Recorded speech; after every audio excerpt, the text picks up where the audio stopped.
Cette émission vous est présentée par Decathlon.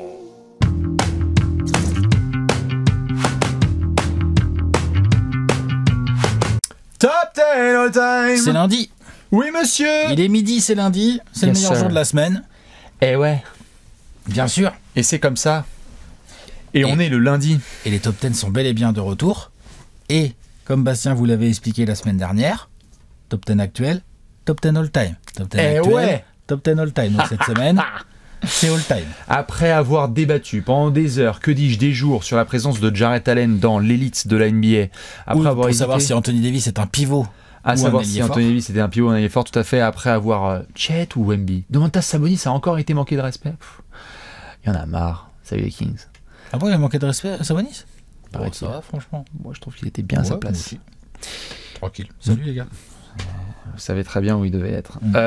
Vous pouvez aller consulter évidemment le top 10 des pivots, meilleurs pivots actuels de la saison 2024-25, ou en tout cas ceux dont on a envie de parler aujourd'hui. Comme l'a bien précisé Alex, lundi 1 c'est le meilleur jour de la semaine, et 2, un lundi sur 2 sur cette saison, et ben on se retrouve soit avec un top 10 actuel, soit avec un top 10 all-time. Mesdames et messieurs, il va falloir sortir vos émotions et aussi votre objectivité et les plus grands moments que vous avez vécus, car le top 10 all-time de ce lundi, ce sont les matchs NBA à voir avant de mourir. Exactement. Alors, et il y en a vous- quelques-uns. Ah oui, il y en a un paquet. Un paquet. Donc là, on est sur du top 10 en toute objectivité, bien évidemment, comme toujours. Mais c'est vrai que on va avoir 10 matchs chacun avec Bastien. On va voir les éventuels doublons qu'on va avoir. Mais là, du coup, par rapport à la semaine dernière sur les pivots, c'est sûr, on va pas avoir Ah le ouais, même non. top 10, tout ça. Bah non. Et surtout, vous pouvez avoir votre propre top 10. Ce qui est intéressant, c'est de se partager Mais les oui. matchs, tout ça. Évidemment. Ouais. Imaginez quelqu'un qui débarque demain sur le basket et qui me dit non mais attends, moi je veux bien monter à bord de la NBA, mais qu'est-ce que je dois voir? Il faut que je vois un match dans ma vie. Il faut que tu me dises là, Michel, j'ai 3 matchs là, j'ai ce week-end, j'ai envie de monter à bord, donne-moi 3 matchs de NBA. Attention, on dit bien des matchs de NBA. On va y revenir sur les critères. Nous ne sommes pas là pour parler d'Espagne, États-Unis. On n'est pas là pour parler de États-Unis, Serbie.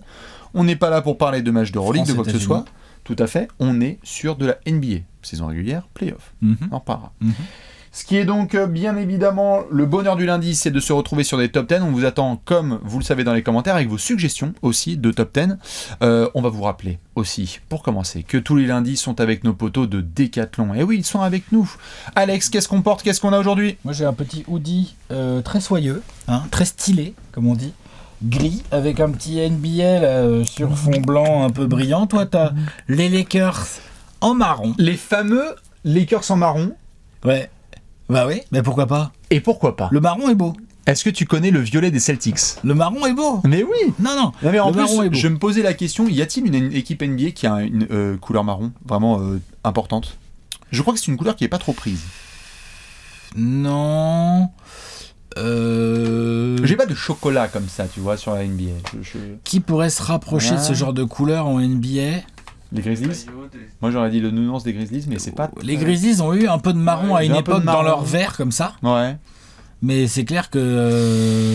On tente des coloris, et si vous voulez être à la fois distingué, chocolat, et en même temps supporter votre franchise préférée, ben vous avez les produits de la collection Lifestyle de Là, Decathlon. Voilà, exactement. Il y a du hoodie, il y a du short.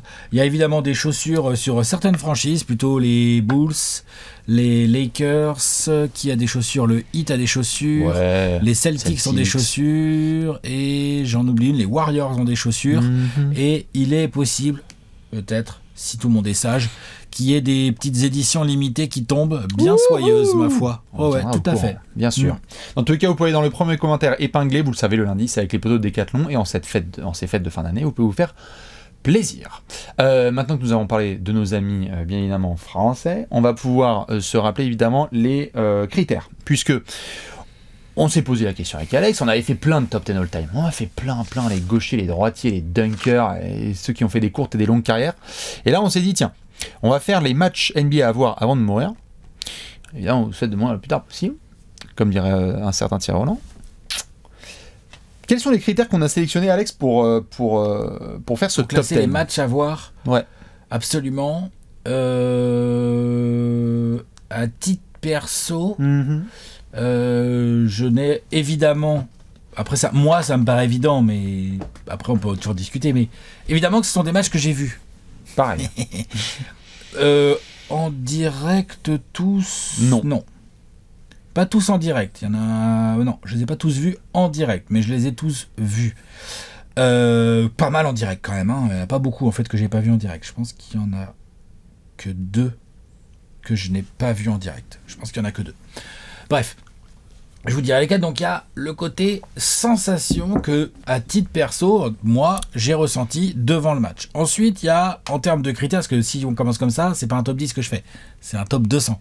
On aime bien le basket quand même. Tu vois, donc il y en a beaucoup des matchs où j'ai kiffé. Ensuite, pour moi, j'ai classé les acteurs sur le terrain. C'est-à-dire que j'ai des matchs là où l'enjeu est incroyable, l'issue du match est incroyable, mais en plus j'ai machin qui était énorme contre machin qui était énorme, et ce soir-là il y a leur lieutenant qui a tout tabassé, et donc du coup ça te donne un match de fou. Bien sûr.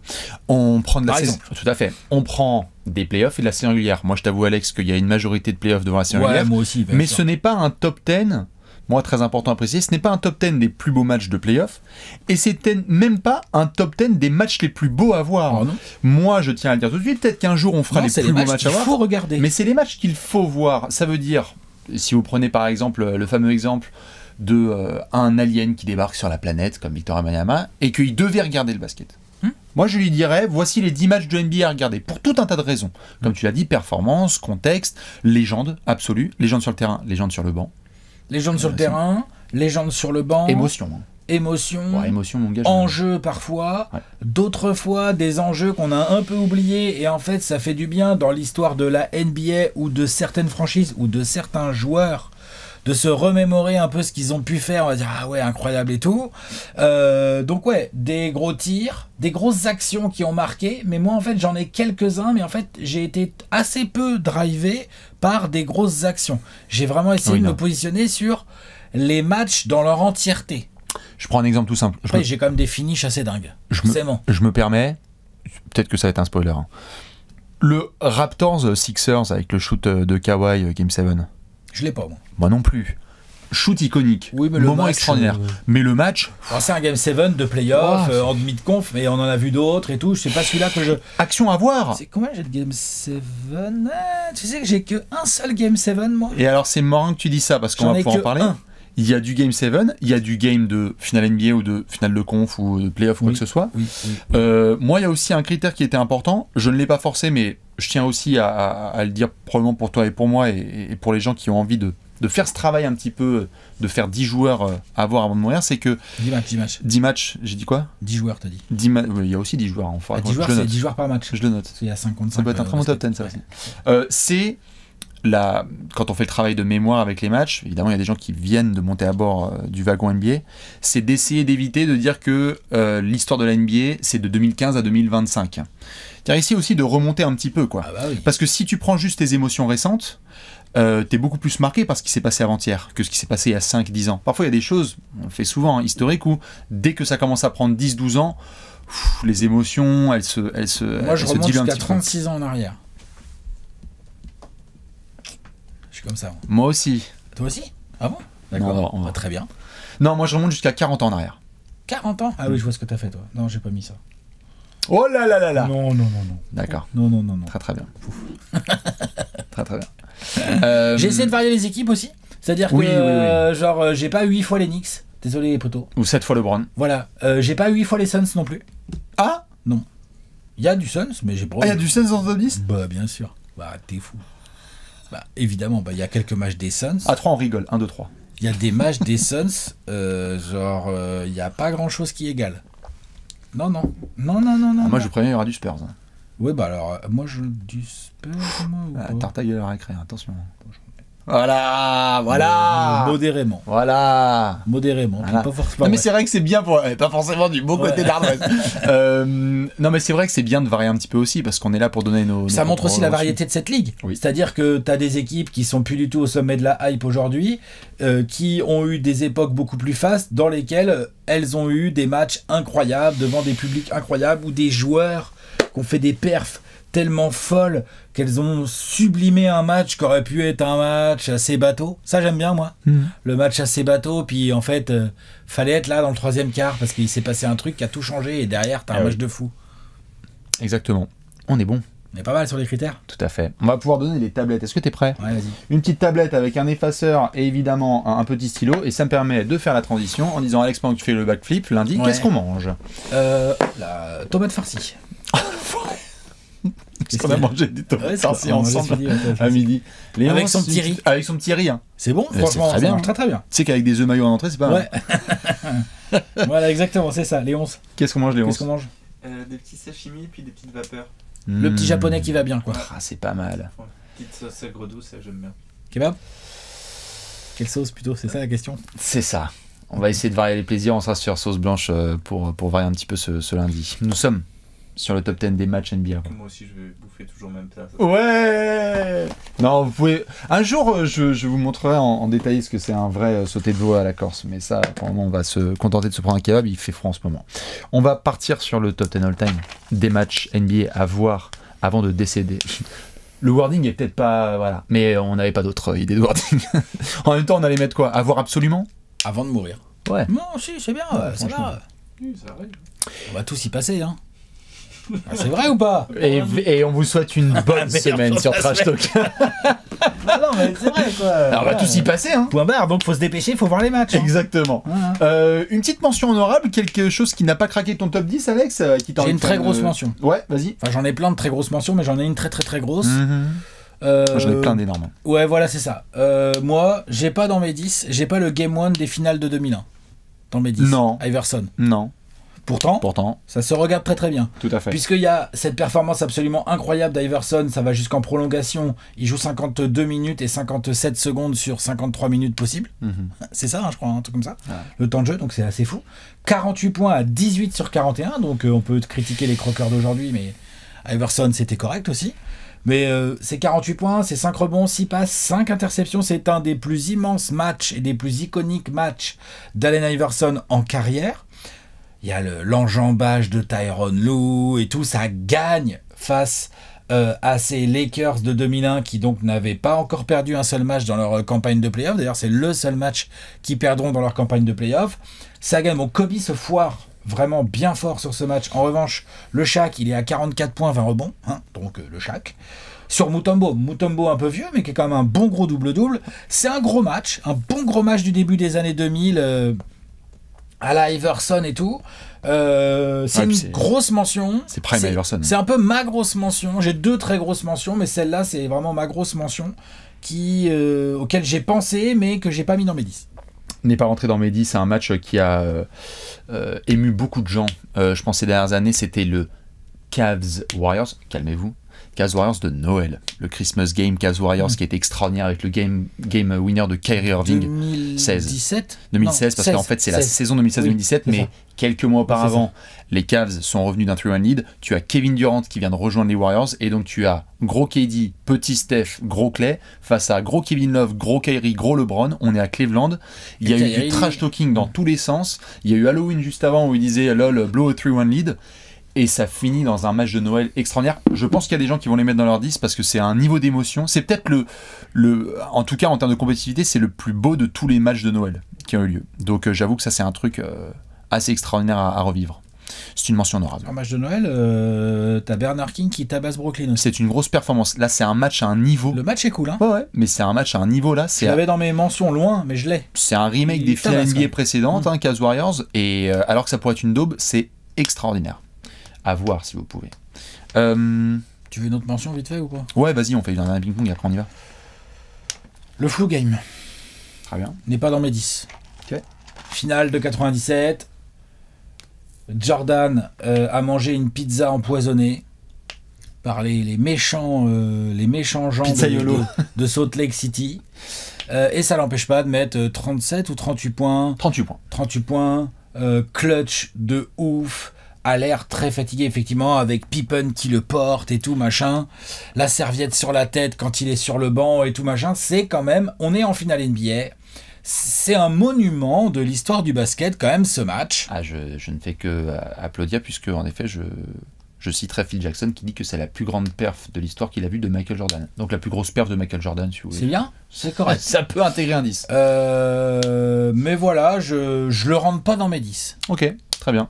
Moi, non, parce que le match en lui-même, En fait, j'aime pas cette équipe de Utah. Ah, je comprends. J'aime pas comment elle joue. Ah, je comprends. Et du coup, ça rend les matchs intéressants, mais c'est pas des matchs que je rentre dans mes matchs à voir absolument avant de mourir. Je comprends. Regardez les highlights de Jordan au flu game, ça ira très très bien. Oui, tout à fait, je comprends.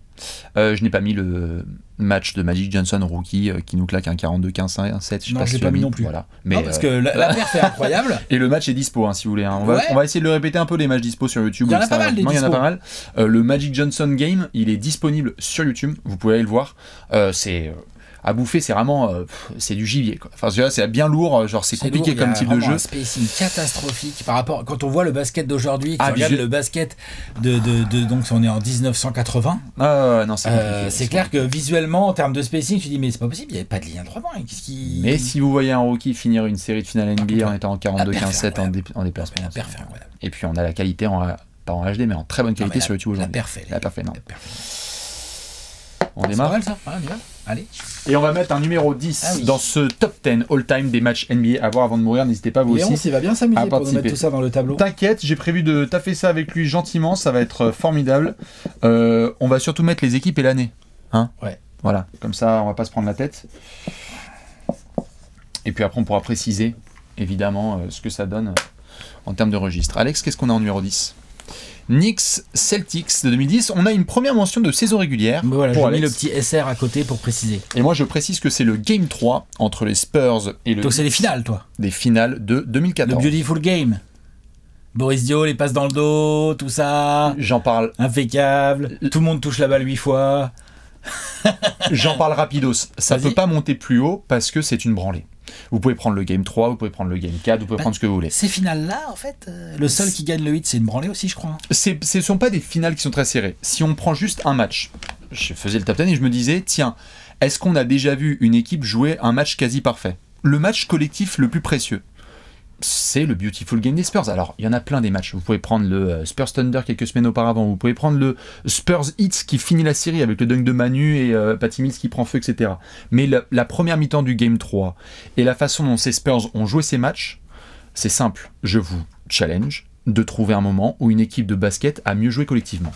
Et j'étais obligé d'avoir cette place-là dans ce top 10. J'entends. C'est pas une question de Spurs, c'est vraiment lorsqu'on regarde en sortie de ces finales et même pendant les finales, tout ce que les gens disaient, c'était Bill Walton au micro qui nous dit si Dr. James Naismith regardait cette première mi-temps, il aurait une larme à l'œil. C'est les gars, pareil, les commentateurs américains qui disaient si tu avais Dr. James Naismith, John Wooden et Red Auerbach qui étaient alignés là, tranquilles, tu vois, le coude sur la table et qui allaient ce match, ils diraient c'est comme ça que le basket doit être joué. C'est Chris Bosh et LeBron qui disent c'est comme ça que le basketball devrait être joué. Ça devait être dans mes 10. C'est difficile de sortir un seul match, mais je prends le Game 3 parce que c'est une première mi-temps où ils sont à 80% au tir et il y a un mouvement de balle. C'est du classique, quoi. C'est tout ce qu'un fan de basket devrait apprécier. Avec les maillots gris, là. Ouais, je crois que c'est ceux où ils ont le maillot gris, en effet. Il y a Boris, je crois, qui est titu. Il y a de la belle star, hein, évidemment. Tim Duncan, Boris, Kawhi, Tony, c'est Manu. qui En face, t'as LeBron, Bosch, Wade, Bosch, etc. Donc Miami ne survit pas, mais je pouvais pas le mettre plus haut que 10, mais je voulais qu'il soit dans mon top 10. Le Beautiful Game, on est là pour parler des matchs les plus beaux à voir. Bah, les Spurs de cette époque-là, il faut en mettre un petit peu dans sa gamelle, donc Spurs 2014 face au Heat. C'est le Game 3 que je vous suggère en première mi-temps. Numéro 10, Knicks Celtics T'en souviens 2010 de saison régulière. Tu te Vas-y. souviens ou pas Ah, c'est le Amaré Quelques mois plus tôt, Ah ouais. la seule grosse star qui a accepté de signer chez les Knicks, c'est Amar'e Stoudemire qui a signé 100 millions sur 4 ans. À l'époque, c'était un contrat de fou furieux. Aujourd'hui, Nick Claxton prend ça. Aujourd'hui, Nick Claxton prend ça. Et Amar'e Stoudemire, il arrive, il débarque. Le coach, c'est Mike D'Antoni. Et là, on a une équipe, honnêtement, je ne pardonnerai jamais au management des Knicks d'avoir pété cette équipe pour avoir Carmelo Anthony. Pour moi, c'est relou de ouf. Felton à la main, oui. Felton, borderline All-Star. Landry Fields. À voir avant de mourir. Gallinari et Wilson Chandler dans les ailes. Gallinari qui shoot, Wilson Chandler qui fait l'homme à tout faire, niveau émotion, c'est... le voilà et tout. Et Stoudemire qui est en train de tabasser un record vieux de Patrick Ewing à coup de match à plus de 30 points dans des victoires. Donc les Knicks sont sur 8 victoires d'affilée. Et là, ça reçoit, si je dis pas de conneries, c'est au Oui, Madison oui, c'est Square au Garden. Madison. Ça reçoit les Celtics qui viennent d'aller en finale NBA, bon, de perdre contre les Lakers, mais quand même qui viennent d'aller en finale NBA, qui sont champions 3 ans plus tôt. Pierce, Ray Allen, Garnett, Rondo, bon, il y a plus Perkins, il doit y avoir Semi Harden ou un truc comme ça au pivot, un Ok. mec comme ça, ouais, ce genre de gars. Je crois qu'ils ont tradé Perkins et tu sais Jeff Green. Ok. Ok, si, non, il n'y a pas une Je me histoire demandais comme si c'était ça, un hein. peu plus tard, mais ouais, ça doit être peut-être ça. Peut-être c'est là, ou je sais plus, faut regarder. Mais donc on a Ronny Turiaf aussi sur le banc des Knicks. Et ce match est absolument incroyable. C'est un match au coude à coude de fou furieux. Boston, la ville, le Massachusetts tout entier se relaie au chevet d'Amaris Stoudemire. Il n'y a absolument rien à faire. Le type est déjà sur 8 matchs de suite à plus de 30 points dans des victoires. Il va en poser 39 dans ce match. Et il y a 118-116 à la fin pour les Celtics qui sont donc en train de gagner de 2 points. Et il y a la balle pour les Knicks. Il reste juste de quoi remettre en jeu et shooter. Oui, tout à fait. Perkins, c'est valable puisque c'est le Shaq qui devait être présent. C'est ça. Oh my God.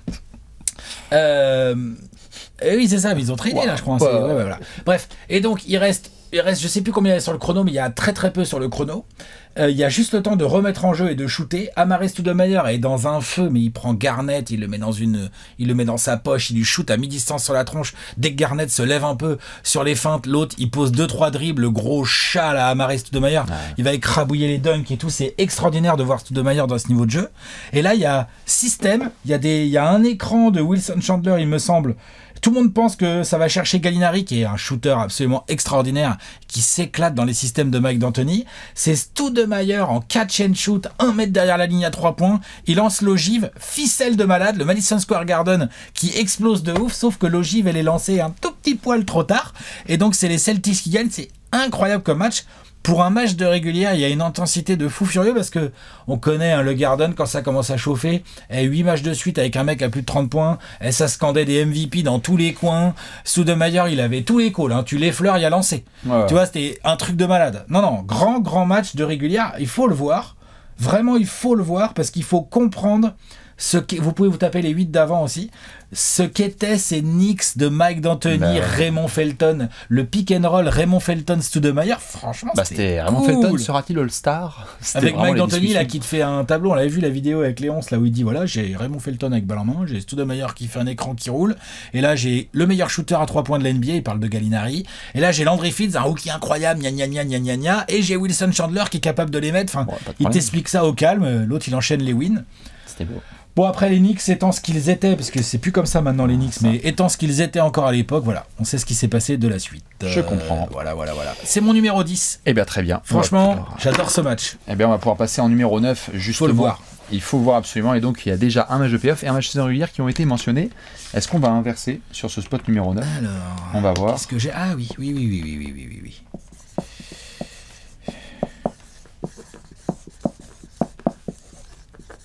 Moi, je rentre dans du classique sur toute performance. Mais à voir. Une fois avant de rejoindre l'au-delà, comme dirait l'autre. Qu'est-ce qu'on a, mon cher Alex? Bucks Suns 2021, Game 6. Alors moi j'ai mis le Lakers Raptors, évidemment des 80 points de Kobe, qui est à regarder, qui est, je sais pour certains, une mention, mais en fait à voir, parle évidemment à voir parce que, à la différence d'une branlée qu'on peut avoir dans tous les sens, c'est un comeback de nos amis évidemment des Lakers face aux Raptors. Et puis si avant de mourir, il faut avoir vu ce qui selon moi est la plus grosse performance offensive de l'histoire, selon moi. Je suis pas sûr qu'il fallait voir le match. Par contre. On est sur un régulière de janvier. Je regarde ce match. Intensité mid. Je regarde ce match parce que je me demande, dans l'histoire de la NBA, s'il y a déjà eu un joueur plus chaud.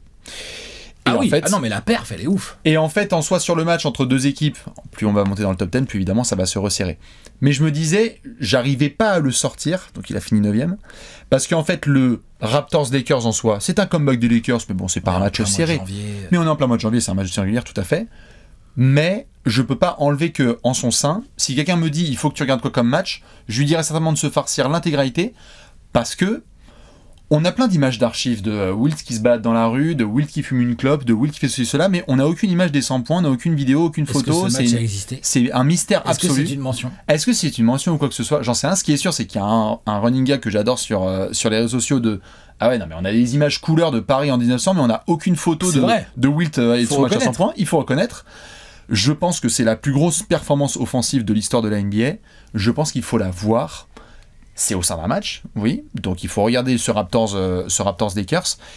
Et puis ça rajoute un petit peu d'offense avant de rentrer dans des sections où moi là parfois ça va être un peu plus serré au niveau offensif. Ouais, moi j'ai tout, mais ouais, effectivement, tout à fait, bien sûr. Parle-nous de ce fameux Bucks Suns. Pas un de mes meilleurs souvenirs. En revanche, avec le recul, c'est un putain de match. Ouais. Mine de rien. Les Bucks étaient menés 2-0 dans ces finales, ils vont être champions.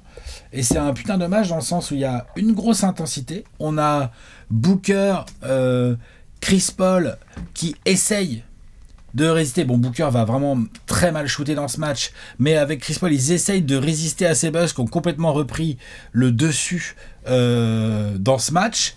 Et non seulement l'intensité est énorme, non seulement on parle potentiellement soit d'un titre pour les Suns, qui l'ont pas eu, mais qui aura été leur premier titre dans leur histoire, soit d'un titre pour les Bucks, où c'est pas arrivé depuis 71, donc ça fait 40 ans, tu vois. Donc on est sur un truc bien historique, et en plus, je sais pas de quand date, ou si on l'a fait, tu sais, performance pour finir une finale, ou je sais pas quoi. Ah Yanis, mon ami.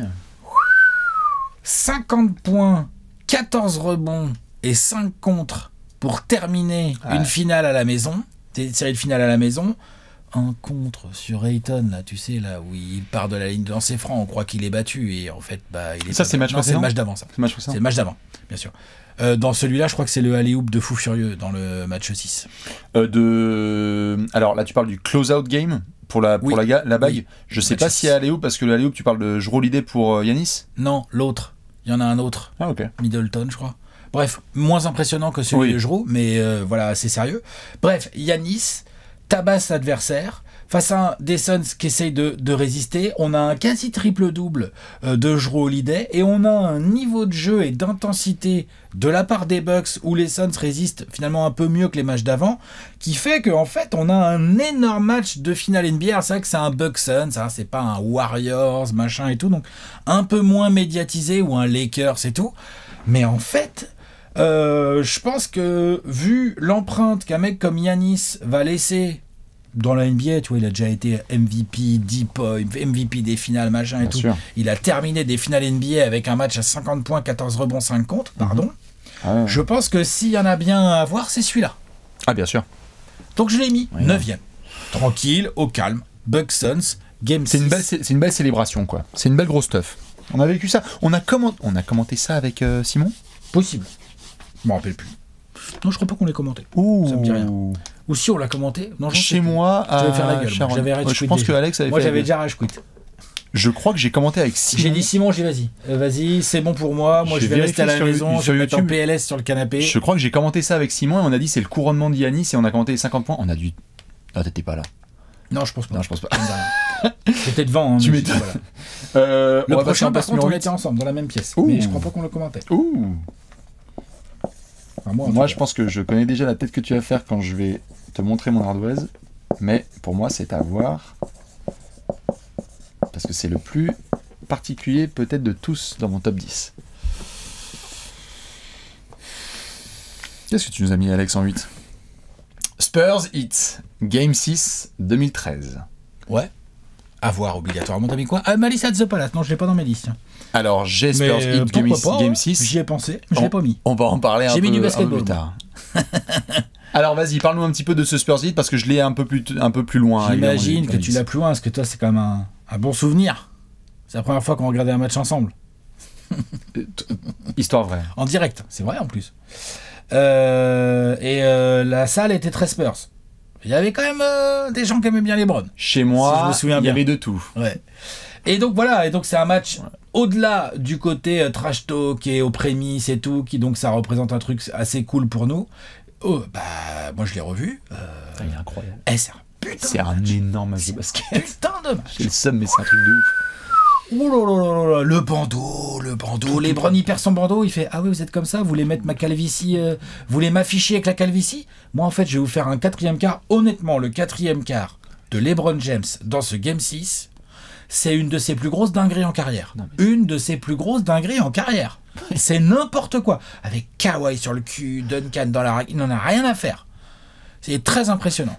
Et puis bon, bah après, évidemment, il y a le scénar, Kawhi qui fait que 1 sur 2 au lancer, Rere qui, bon bah voilà, hein, Rere qui Rere, quoi, hein, Bosch qui Bosch, Rere qui Rere, Popovic qui laisse pas donner, bah, bref, allez, on va pas la refaire, mais je le mets qu'en 8, parce que il y a un game 7 derrière, ce game 6 a pour moi est le match de ces finales, même au-delà du game 7 qu'il fallait encore aller gagner, hein, attention, enfin, qu'il fallait encore gagner,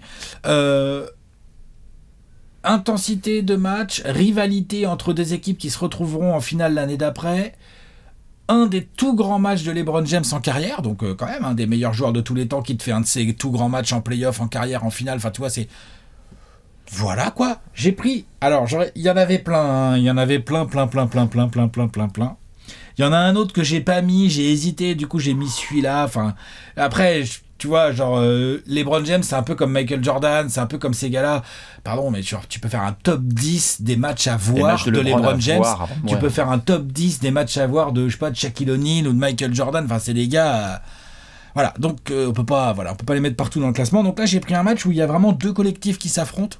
Deux façons de jouer au basket assez différentes quand même. Le coaching de Spoelstra, le coaching de Popovic, c'est quand même pas la même, avec des qualités de joueurs aussi très différentes. C'est-à-dire que d'un côté t'as un très gros meneur, les finales 2013 de Tony Parker, c'est quelque chose quand même d'assez sérieux. Sauf le game 6, on en reparlera. Sauf le game 6, on en reparlera. Voilà, mais sinon il fait quand même, il est sale. En face, c'est pas forcément gros meneur. Enfin bref, donc c'est un immense match de basket que, à mon avis, il faut absolument voir. Ah bah, je te confirme, il va être un peu plus tard dans la vidéo.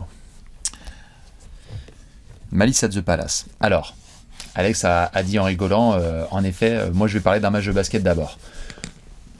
C'est un peu comme si on faisait un self. Moi je suis désolé, je suis obligé de mettre des légumes parfois et de la salade, même si ça fait chier. Parce que dans les matchs de basket à voir avant de mourir, je pense qu'il faut mettre le plus invraisemblable en termes de scénario de fin de match. C'est pas invraisemblable dans la pratique sportive, dans les points rebonds. On est en octobre 2004. On est au sommet d'une rivalité Pistons-Pacers avec des niveaux défensifs, même là, Thunder là, qui démarre bien sa saison et tout, la Pacers-Pistons, petits garçons à côté. Tu dépassais les 85 points, t'étais content. Bah t'étais pas content, c'était une victoire. T'étais en triple overtime. Voilà, c'est ça. On a tous les soldats dont on a envie. Ben Wallace, Ron Artest, Jermaine O'Neal Prime, Stephen Jackson, les Pistons qui sont là, qui viennent d'être champions. On a une belle rivalité. Alors, si vous regardez le match dans son ensemble, attention, ça va bégère, parce que les pourcentages au tir collectif ne sont pas là. Parce que c'est pas le basket plaisir. Hein. Parce que... Ah bah là, attention. Parce que, et il est difficile à trouver, notamment il n'est pas disponible sur YouTube, mais vous pouvez évidemment essayer de trouver des moyens. Ils n'ont pas très envie, ils ont pas trop envie que ce soit diffusé, tout à fait. Ceci étant dit, c'est hyper intéressant, je trouve, de regarder ce genre de match, parce que les années 2000 sont pas trop des années qu'on apprécie en termes de qualité basket. Je sais pas combien de matchs tu as des années 2000 qui sont dans ton top 10.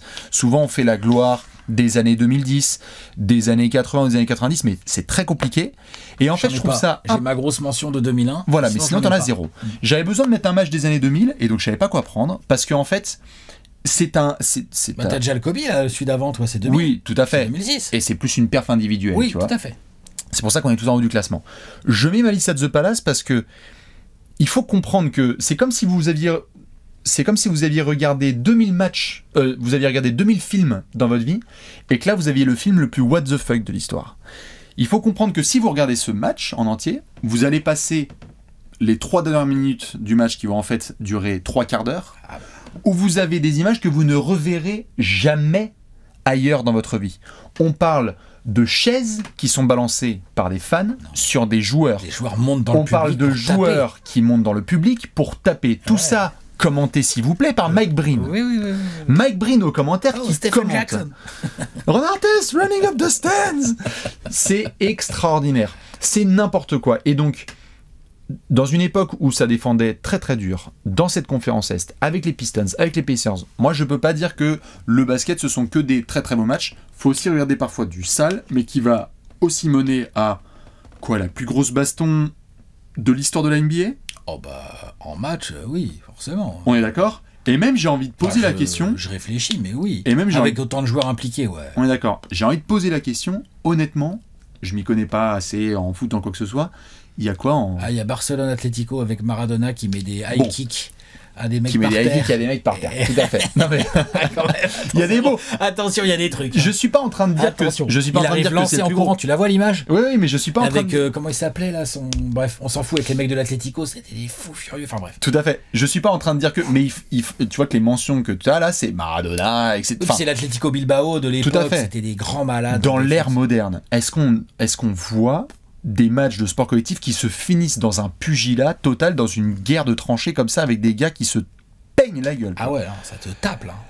Avec les suspensions qui vont en arrière. Bref, c'est un peu comme si vous aviez vos 10 films à regarder avant de mourir, et qu'en fait le 8e là pour moi c'est un réalisateur complètement fou dingue qui a dit le finish je vais en faire un bordel pas possible. Ouais, c'est ça. Ouais. Malice at the Palace à regarder absolument pour moi avant de passer l'arme. On va passer en numéro 7.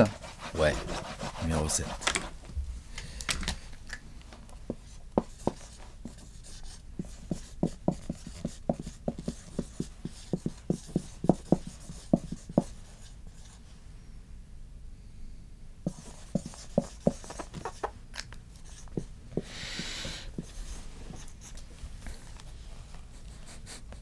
Bien sûr. Mon cher Alex qui nous a mis le Knicks Pacers Game 5 de 94, j'ai hâte de te poser la question, versus Bibi qui a mis le Celtics Heat de 2012, je parle évidemment de notre Game 6. J'ai une question à te poser. Knicks Pacers Game 5 94 versus... Donc ça c'est les 25 de Reggie.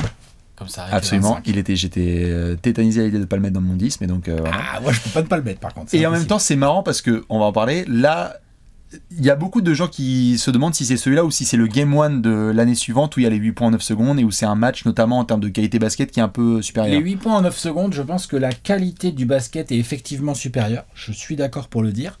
Mais pas non plus, Non. pas non plus une révolution. On reste dans des Knicks Pacers des années 90, si vous voulez. Hein. Donc, on n'est pas dans le basket le plus beau de la Terre, mais c'est deux équipes quand même qui jouent assez bien avec pas mal de très bons joueurs sur le terrain. John Starks, Patrick Ewing évidemment, Anthony Mason, Charles Oakley. En face, t'as des garçons assez sympathiques, quoi, comme les Frangins Davis ou Bien sûr, Rick Smith. Rick Smith, ou évidemment Reggie Miller. Et ce match, je pense qu'il faut le voir pour deux raisons. Je veux dire, il y a des gens qui ont fait des documentaires entiers issus de ce match. Ils n'ont pas fait des documentaires entiers issus du Game 1 de l'année d'après avec 8 points. Tu peux, hein, mais là, ils ont fait des documentaires entiers parce que je pense que ce match représente à lui tout seul une des plus magnifiques rivalités de l'histoire NBA, c'est-à-dire le Knicks Pacers des années 90, ça peut pas se piffrer. Et le public peut pas se piffrer, les joueurs peuvent pas se piffrer, le chambrage est hallucinant. Et là, on est au summum du truc, c'est-à-dire que, pardon, mais Je l'avais dans mes 10 ce matin, j'ai le seum. Reggie Miller met 25 points dans le quatrième quart-temps. 25 points dans le quatrième quart-temps. C'est un joueur des Pacers qui met 25 points dans le quatrième quart-temps au Madison Square Garden, dans un match serré, hein, au Madison Square Garden, en finale de conf de l'Est. Ouah. C'est-à-dire que l'équivalent, c'est cette année, par exemple, imaginez cette année, donc il y a un Knicks Celtics, par exemple, parce que les Pacers, voilà. Il y a un Knicks Celtics, d'accord, et donc... Jalen Brunson va en mettre 25 dans le dernier quart au TD Garden. C'est ça, voilà. Une c'est clim, ça. mon gars. Ou Jalen Brown ou Jason Tatum au Madison Square Garden dans un match tout serré, ils sont comme ça, il y a Spike Lee qui Et s'énerve à et il y chaque a shoot, il Jalen regarde Brown qui Melo et il tiens, fait mon gars. ouais. C'est ça. Petite, juste pour te laisser continuer, Puis enfin c'est disponible en intégralité sur Oui. YouTube. oui, disponible en intégralité sur YouTube. Allez-y, foncez. C'est un match en plus qui montre bien, tout à l'heure toi tu as parlé du Malice at the Palace, des défenses dures, les Pistons ces années 2000, donc on est en 2004, le Pacers Pistons, donc ça défend dur ces années-là et tout. Là le Knicks Pacers, Attends. il représente bien l'Est des années 90. Je me le suis refait hier soir, dis-toi. Il est extraordinaire. J'ai hésité avec un Knicks Bulls, Ouais. mais en fait pour les Bulls j'ai pris autre chose que j'ai plus haut finalement. Mais ce que je veux dire par là, c'est que oui, ce match est vraiment incroyable à regarder. Il y a une intensité complètement folle. Chaque coup de sifflet est sifflé. Il n'y a pas un coup de sifflet qui se passe bien. Dès que ça siffle pour les Pacers, ça gueule. Ouais. Voilà, Spike Lee est en feu. Il y a, comment il s'appelle, je me rappelle plus l'autre gars, un acteur qui est à côté de Spike Lee aussi, un acteur connu de ces années-là qui est en feu aussi. Et ça essaye de se farcir Reggie Miller, sauf que le Reggie, il est pas d'accord. Ouais. Il est dispo en intégralité. Ouais, c'est un je bon me suis match. refait hier, je me suis Très dit, bon est-ce qu'il est dans les 10 et si oui, il est où? Il s'est fait surpasser Tu par vois, il est certains. 7ème chez Je moi. comprends. Quelques notes supplémentaires par rapport à tout ce qu'il a dit qui est formidable évidemment. Deux choses. La première, c'est que Alex parlait de l'ambiance de Knicks Celtics à Maris Stoudemire. Si vous voulez entendre le prime du public du Madison Square Garden, c'est Knicks Pacers Game 5. Les hurlements de defense, l'intensité dans le MSG à ce moment-là est complètement folle. Et on a souvent cette image de Reggie Miller qui nous fait ça, là, tu sais, le choke sign, là. Vous savez quand est-ce qu'il a lieu ce geste? Parce que souvent avec les documentaires on se dit ça y est, il a fini le boulot, il fait ça. Non. On est au début du quatrième C'est au quart. début du quatrième Les quart. Pacers sont menés. Oui, ils sont menés. Ils sont menés. L'autre, il en est à genre à 6 ou Il 8. est à 6 points, 6 points. Non, mais il en est à 6 ou 8 points de ses 25 Ouais, points voilà. dans le quatrième Ouais. quart. Il est au début du délire. C'est-à-dire qu'il y a temps mort Knicks. Ouais. Et il commence à prendre un peu chaud, mais les Knicks mènent encore. Et il fait on va vous taper, mon gars. Il met les deux mains autour de la gorge. c'est bien. Mais c'est extraordinaire. Ouais. Extraordinaire. Obligé, ouais. Obligé Par de contre, l'avoir. visuellement, mon gars, ouais, faut vraiment. Ah, par contre, c'est pas le plus beau basket. Ouais, voilà. Ah non, non, non. C'est ce qui non, fait que ça monte pas plus haut. Genre les intérieurs, bon, il y a Patrick Ewing, sinon les autres intérieurs. Quelle Tu vois, horreur. genre Quelle horreur. Putain, tu je vois, me suis genre refait. les c'est- ailiers forts là. C'est chaud, je suis d'accord. Même les meneurs sont En pas. fait, quelque part, 25 points dans le quatrième quart dans ce registre-là, c'est comme si t'en mettais 37 aujourd'hui. Non, mais c'est dinguerie. 25 points dans le quatrième quart d'un match pareil. C'est un match qui se finit à- C'est n'importe quoi. Ils sont sous les 100 points. hein, C'est les deux. n'importe quoi. c'est- Donc voilà, je l'ai mis en 7. Donc toi, tu nous as. Ouais. J'ai mis le Celtics Heat qui est en fait. Oui, oui. Le Game 6. Ouais, le Game 6. Oui, c'est ça. Le 45-15-5 là. Qui est un 45-1-5. On revient sur de la paire parce que C'est je. devenu un même le truc. Exactement. Enfin, voilà quoi. En fait, oui. Je l'ai pas mis. à Je l'ai l'heure. Comment? Je l'ai pas. Je comprends. J'ai pas de pris, problème. j'ai déjà d'autres un match de choses. LeBron et puis j'ai autre chose. Et puis c'est la variété, c'est ça qui est bien aussi. On en parlait un peu en Pas off mettre, avec comme je Alex. disais, C'est qu'on va avoir des choses différentes. À l'heure actuelle, et je me suis bouffé un paquet de matchs, hein, mais c'est la plus grande performance individuelle que j'ai vue en direct, connaissant le contexte dont il était question. 45 points, 15 rebonds, 5 passes de LeBron au TD Garden à Boston, rivalité de l'époque. LeBron qui s'est fait taper en 2011 par les Mavs en finale. On est mené. Paul Pierce Dos au vient mur, de dos au nous mur, mettre- dos au dos au mur. Il y a 3-2 pour les Celtics. Si le match est perdu à Boston, c'est terminé.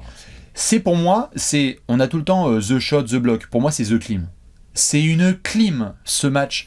Et en fait, en soi, le match n'est pas serré. Mais il n'est pas serré parce que on fera un jour probablement les 10 plus grosses performances de la carrière de LeBron, Oui. qui est le GOAT pour certains, non GOAT pour d'autres, mais un des meilleurs joueurs de tous les temps. C'est pour moi une des, si ce n'est sa plus grande performance en carrière en direct. Vu le contexte, vu ce qu'il fallait faire, c'est extraordinaire.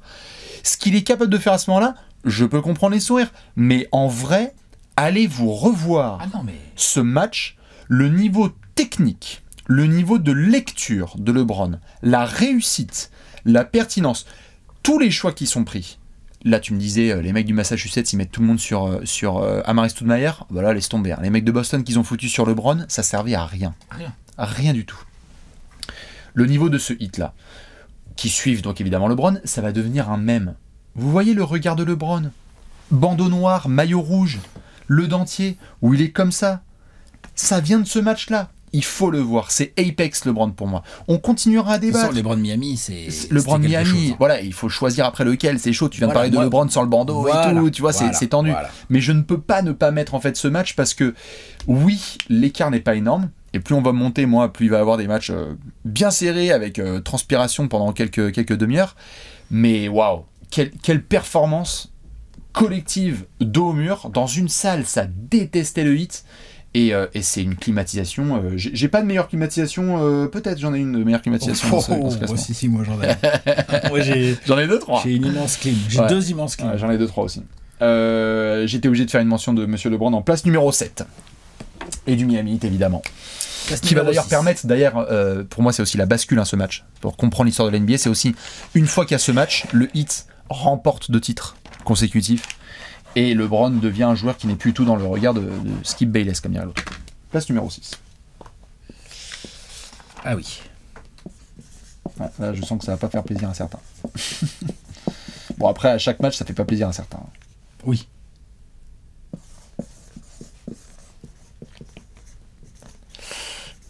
crois que même Léonce va peut-être faire une grimace. Game 6, Lakers Kings 2002. Thunder Warriors de saison régulière, février 2016. Let's go, il est dans les 10 aussi. Ah bah oui. Bien sûr. Oui, je l'ai pas mis. Alors, Je l'ai pas mis parce qu'ils ont assez souffert, je trouve. Ils ont assez souffert. On n'a pas besoin de re-raconter cette histoire. On a compris. Mike Bibby a fait faute. On sait. si vous voulez voir dans l'histoire de la NBA de la corruption, si vous voulez voir, franchement, il n'y a aucun match qui m'a donné autant la nausée. Honnêtement, c'est le seul match de basket, je crois, de l'ère moderne qui m'ait donné envie de vomir. C'est-à-dire vraiment de dégoût, de envie d'arrêter de regarder. Alors certains vont me dire, pourquoi tu les mets dans tes 10 ? Parce qu'en termes, c'est un registre qui est si particulier, qui est scandaleux, qui est insupportable à regarder. Et t'as pas besoin d'être fan des Kings ou des Lakers ou de quoi que ce soit pour comprendre la façon dont ce match se retourne dans ce quatrième quart. Les commentateurs, je me suis refait... même les commentateurs ne savent pas quoi dire parce qu'en fait il y a un espèce de malaise. C'est malaisant en fait. Et je crois que je suis quand même obligé de mettre dans mes listes des matchs qui sont malaisants parce que on peut pas mettre que juste des trucs beaux, faut aussi mettre des trucs de l'histoire de la NBA qu'il faut regarder. Moi j'ai mis que du beau. Je comprends. Enfin que du... Ouais non. Moi j'ai mis de la baston, j'ai mis du malaise, j'ai mis des trucs qu'il faut voir. Mais presque. Non, ouais, tout à fait. Moi j'ai besoin de mettre ça parce que je me disais qu'est-ce qui m'a le plus marqué et ouais, je crois que c'est le dégoût, le premier truc qui me revient à l'esprit. Je me souviens avoir vu ce match en replay très jeune. Quelques années auparavant, je commençais à me mettre vraiment au basket à la NBA. Et il y avait un truc malsain, un peu film d'horreur, tu vois. C'est le film d'horreur de mon top 10. Mais ce match dans sa globalité, parce qu'en plus, t'as une telle pitié pour les Kings. C'est comme si tu voyais un film et que tu disais, genre, voilà le héros et il va se faire choper par le monstre, quoi. C'est atroce.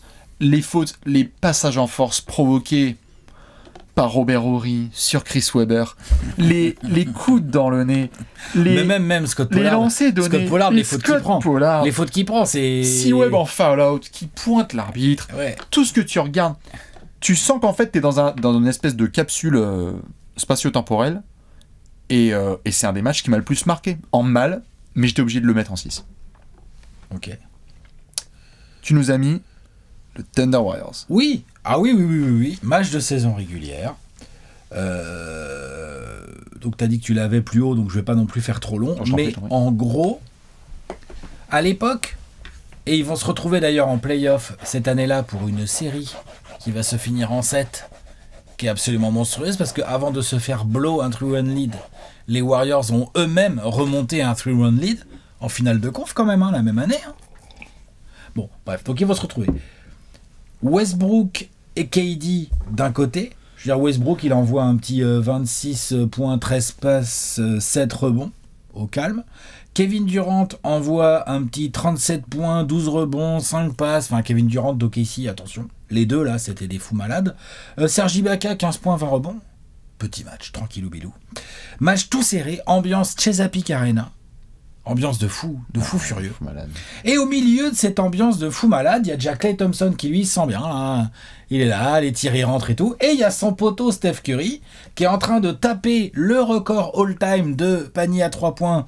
Il finira le match à 12/16 à 3 points sur une action, mais qui est une des actions les plus iconiques de Steph Curry. Donc déjà tu es un joueur iconique avec des actions de fou, c'est une des actions les plus iconiques de la carrière de Steph Curry. Donc tu es à 118 partout, donc tu as eu un petit match bien sympathico à te faire la fin février, c'est un match de malade. T'es en overtime, ça se rend coup pour coup. Je crois que t'es en overtime Je crois que t'es en overtime, je vais vérifier, excuse-moi.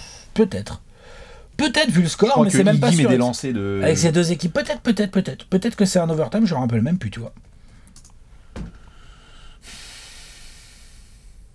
Toujours est-il qu'il y a 118 partout, ça j'en suis sûr puisque je l'ai mis dans mes petites notes. Overtime. Il y a 118 partout, overtime, action ratée, shoot raté du Thunder, de Westbrook, rebond Warriors, balle à Curry, et là, le commentaire, tout qui va, aller voir, le match entier est disponible, l'action juste de fin est disponible, c'est-à-dire que le commentateur, et là c'est Mike Breen d'ailleurs je pense. They do have a timeout. Mike Breen. Ils ont un temps mort, ils décident de pas le prendre. Pourquoi ? Parce que t'es Steve Kerr et que t'as le mec le plus chaud de l'univers. Au sommet de son art. le futur MVP unanime dans une équipe qui est en train de gagner un nombre de matchs assez fabuleux. C'est pour ça que c'est Tu plus haut vois chez moi. Comment? C'est pour ça que Ouais. c'est plus haut chez moi. Et donc là, ouais, bah, moi c'est parce que c'est un match de février aussi. C'est pour ça que moi je peux pas la rentrer dans mon top 5. Mais voilà. Mais c'est un des plus grands matchs de saison régulière de l'histoire NBA. C'est-à-dire que il monte la balle, le Curry, il s'arrête mais tellement loin du cercle. Et il te meule 3 points au calme, il te tue le match tranquille, comme ça, d'hyper loin. Il finit à 12 sur 16, à 3 points, 46 points et 6 passes. Donc ouais, non. C'est un match qu'il faut absolument voir dans son entièreté. Vous pouvez voir l'action de fin parce qu'elle est incroyable, mais le match entier, Kevin Durant fait des dingueries. Klay Thompson, dès qu'il est 1 mm ouvert, t'entends pas le bruit du cercle. C'est n'importe quoi ce match. Super match. J'adore. Eh ben, je suis bien content parce que je reparlerai en détail dans quelques spots. Et j'ai bien dit quelques. Waouh. On rentre dans le top 5 ? Ouais. Les 5 matchs à voir de NBA. À voir avant de mourir. Attention. Place numéro 5. Ah, ça va peut-être déplaire à Alex, mais...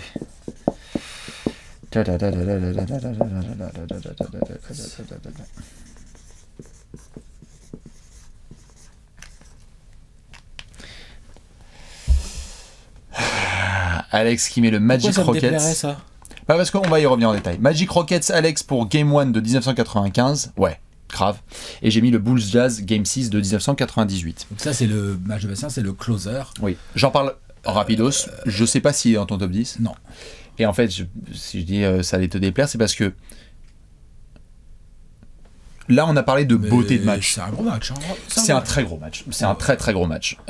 Pour tous les scénarios qu'il y a en son sein, parce qu'on parle pas assez de la blessure au dos de Scottie Pippen, parce qu'on parle pas assez du fait que le Jazz menait, parce qu'on parle pas assez du fait que, oui, pareil, comme on a fait le débat avec LeBron, on est avec Michael Jordan, et que c'est le dernier match de Michael Jordan sous le maillot des Chicago Bulls, donc c'est l'entrée dans une église. Désolé, si t'as envie d'aller mater des matchs de NBA, faut regarder Michael Jordan qui a joué son dernier match avec les Bulls.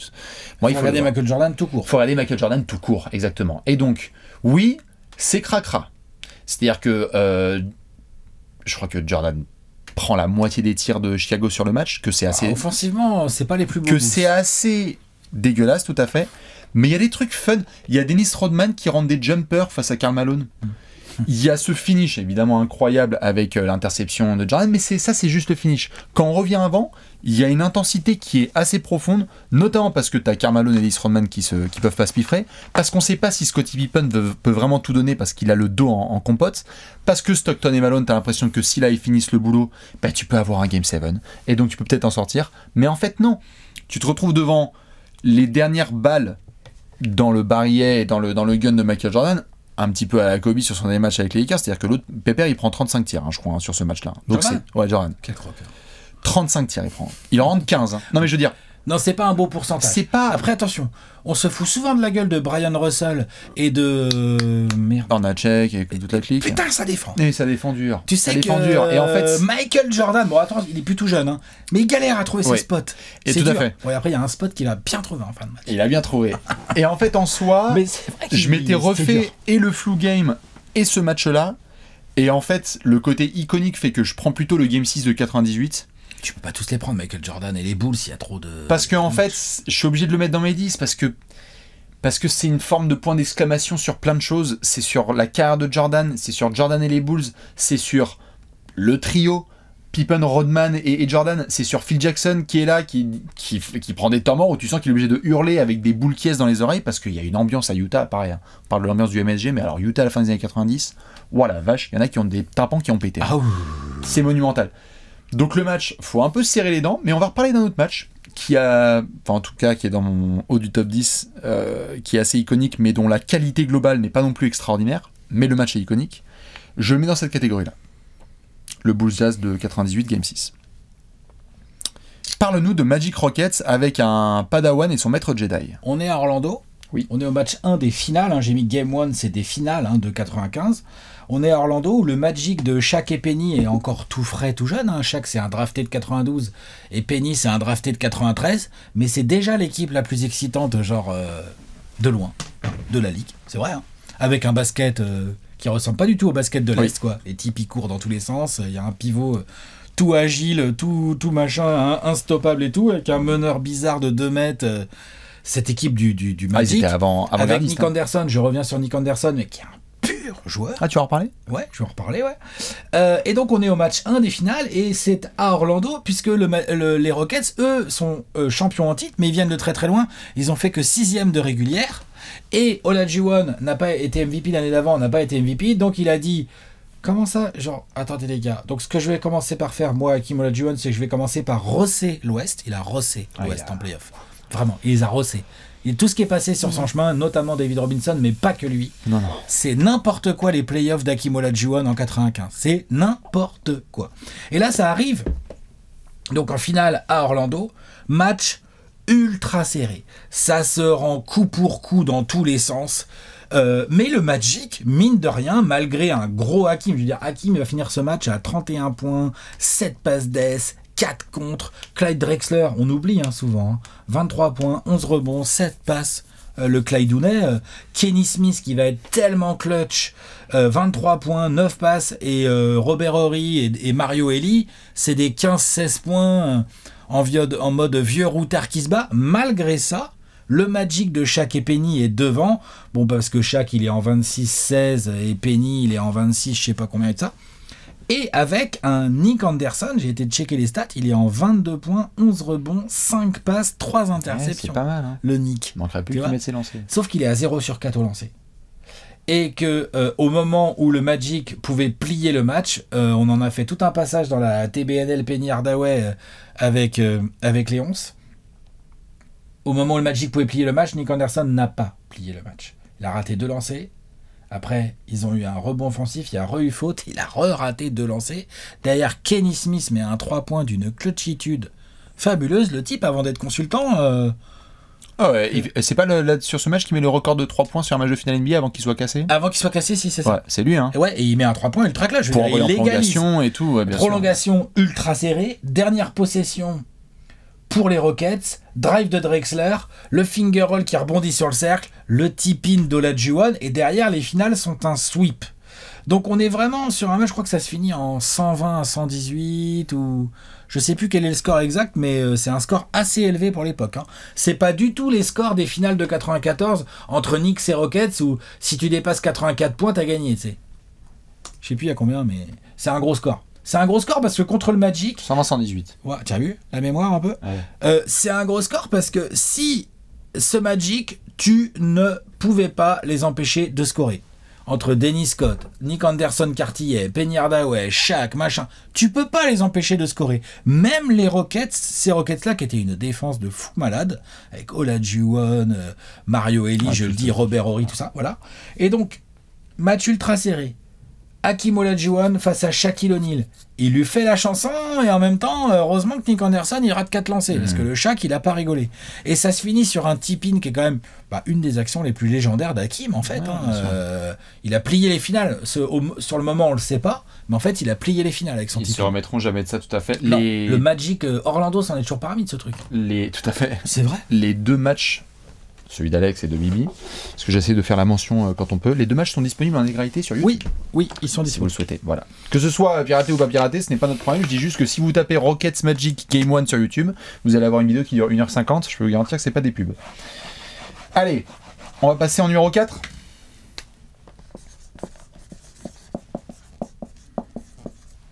Numéro 4. Ah oui.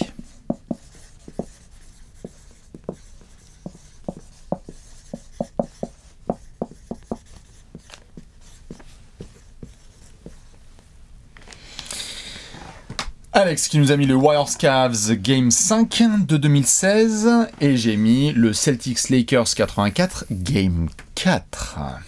C'est un match incroyable. Match assez extraordinaire. C'est vrai que moi, j'avoue, dans mon top 10, je n'ai pas la rivalité Bird Magic. Je l'ai pas. C'est dommage. Alors, du coup, je t'en parle un tout petit peu. J'ai du Magic Johnson à venir, mais j'ai pas Bird Magic. Ok. Je t'en parle rapidos. Ah ouais, c'est un bon petit match. Bon, déjà, Ça si joue, vous non voulez... Ça bricole. On avait parlé des critères.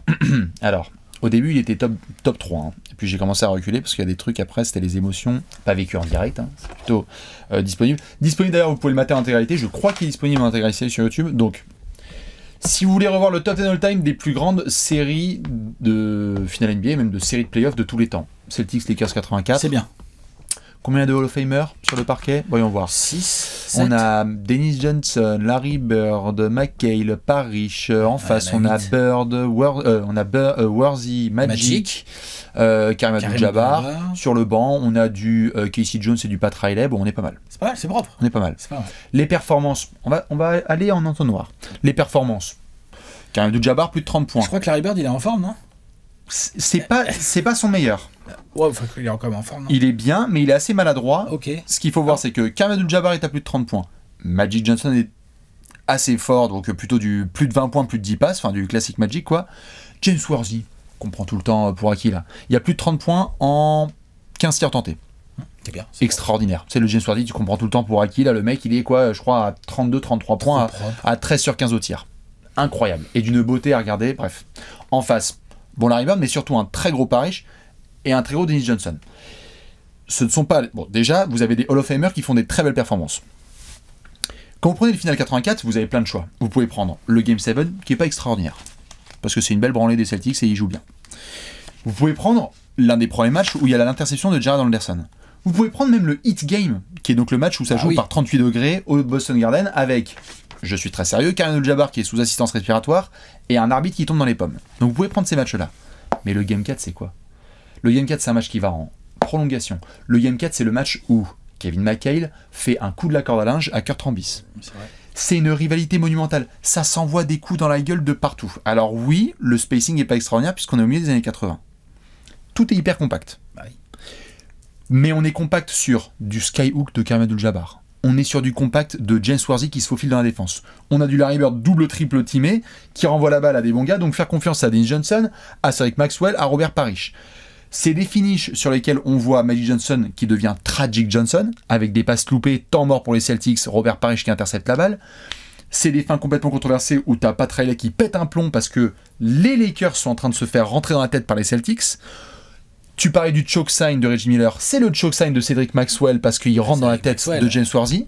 C'est énorme. Donc il y a des Hall of Famer, une des meilleures séries de tous les temps, un match en overtime. Qu'est-ce qu'on peut rajouter de plus en fait? C'est à voir, s'il vous plaît. Et je sais que pour certains, les baskets des années 80 n'est pas très sexy à regarder. Mais pour tout ce que ça représente dans l'histoire de l'NBA et pour avoir du Magic versus Larry, je suis obligé de le mettre. Franchement, c'est à voir. Je sais ça demande un boulot de regarder les finales de 84, mais...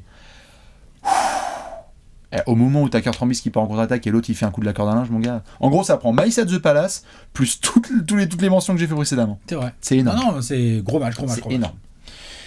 T'as dit quoi là? T'as dit des Hall of Famer, une des plus grandes séries de playoffs de tous les temps. Je crois qu'on est pas mal aussi sur ma tablette, non? Alors c'est marrant, t'as pris le Game 5. Bien sûr que j'ai pris le Game 5. Oui, non mais attends. Le Game 7, il est extraordinaire à voir. Mais il est pas dans mon top 10. Le niveau de jeu, non? Le niveau de jeu du Game 5. Ouais, c'est ça. Les Cavs sont dos au mur, ils sont à Golden State. Draymond Green est suspendu pour les raisons que l'on connaît. Et Kyrie Irving met 41 points avec 6 passes ou un truc comme ça. 41 points, 3 rebonds, 6 passes, 2 interceptions. Kyrie Irving, en forme, très en forme. Et qu'est-ce que fait LeBron James à ses côtés? 41 points également, mais on oublie tout le temps de préciser, avec 16 rebonds, 7 passes, 3 contres et 3 interceptions. Non. Franchement, c'est une performance, je pense qu'il est obligatoire de voir ce match de basket. Là, je rentre dans les matchs obligatoires. Hein. C'est obligatoire de voir ce match de basket. Ils sont menés 3-1 ? Ils sont menés 3-1. En termes de performance de duo, bon, on va me trouver des trucs et tout. Je pense que franchement... Non, c'est eux. C'est une dinguerie fabuleuse. 82.2 avec Kyrie et LeBron qui fait tout de partout et tout. Kyrie rentre des tirs. Regardez, il rentre des tirs, Kyrie. Il est extrêmement bien défendu. Il y a même des moments où Kerr, il envoie Iguodala sur Kyrie parce qu'il en a marre, il en peut plus. Il en a ras le cul. Il dit, ah, c'est plus possible. Faut absolument me le stopper. Il n'y a rien à faire. Et puis, il y a LeBron, quoi, qu'on prend toujours pour acquis, ou l'autre, voilà, dos au mur. Bon, il a son bandeau, là, mais... oh là là là là là là. Complètement dingue. C'est une des plus grandes performances, à mon sens. En fait, je dis une des, mais je devrais dire la plus grande, mais on peut toujours me sortir des performances de duo et tout. Faut regarder, il y a des Pippen Jordan qui doivent bien piquer, il y a du Shaq et Penny justement. Pas dans ce contexte-là. Mais là, le contexte est complètement fou furieux. À l'extérieur, en finale, contre une équipe qui a gagné 73 matchs, t'es mené 3-1, et là, qu'est-ce que tu fais? Tu sors 41-41 chacun, et LeBron, c'est lui qui prend le plus de rebonds de tout le match. Enfin, c'est n'importe quoi. Non, ça, pour moi, c'est un match obligatoire à voir. Obligatoire. C'est marrant, après j'aurai un débat sur justement le choix de match parce que c'est... J'ai pris celui où le duo a tout cassé. Je sais. Du coup, esthétiquement, c'est un très beau match. Oh, il dépasse le 7. Esthétiquement, le 7, il est moche. Et c'est là que... Après, en termes d'intensité et d'enjeu, le 7 est complètement fou. Mais le 7, pour moi, c'est plus un match que tu ressors le contre, tu vois. Ou le shoot de Kyrie. On va en reparler. Mais là, c'est l'entièreté du match. C'est un régal, hein. C'est un régal de performance. Du début à la fin du match, tu as Kyrie Irving qui est en feu. Et à côté de lui, tu as LeBron qui est en feu. À regarder, c'est incroyable. Ouais. Voilà. Complètement, nous allons passer sur le podium. Podium, qu'est-ce que j'ai mis? Ah oui. On passe sur le podium.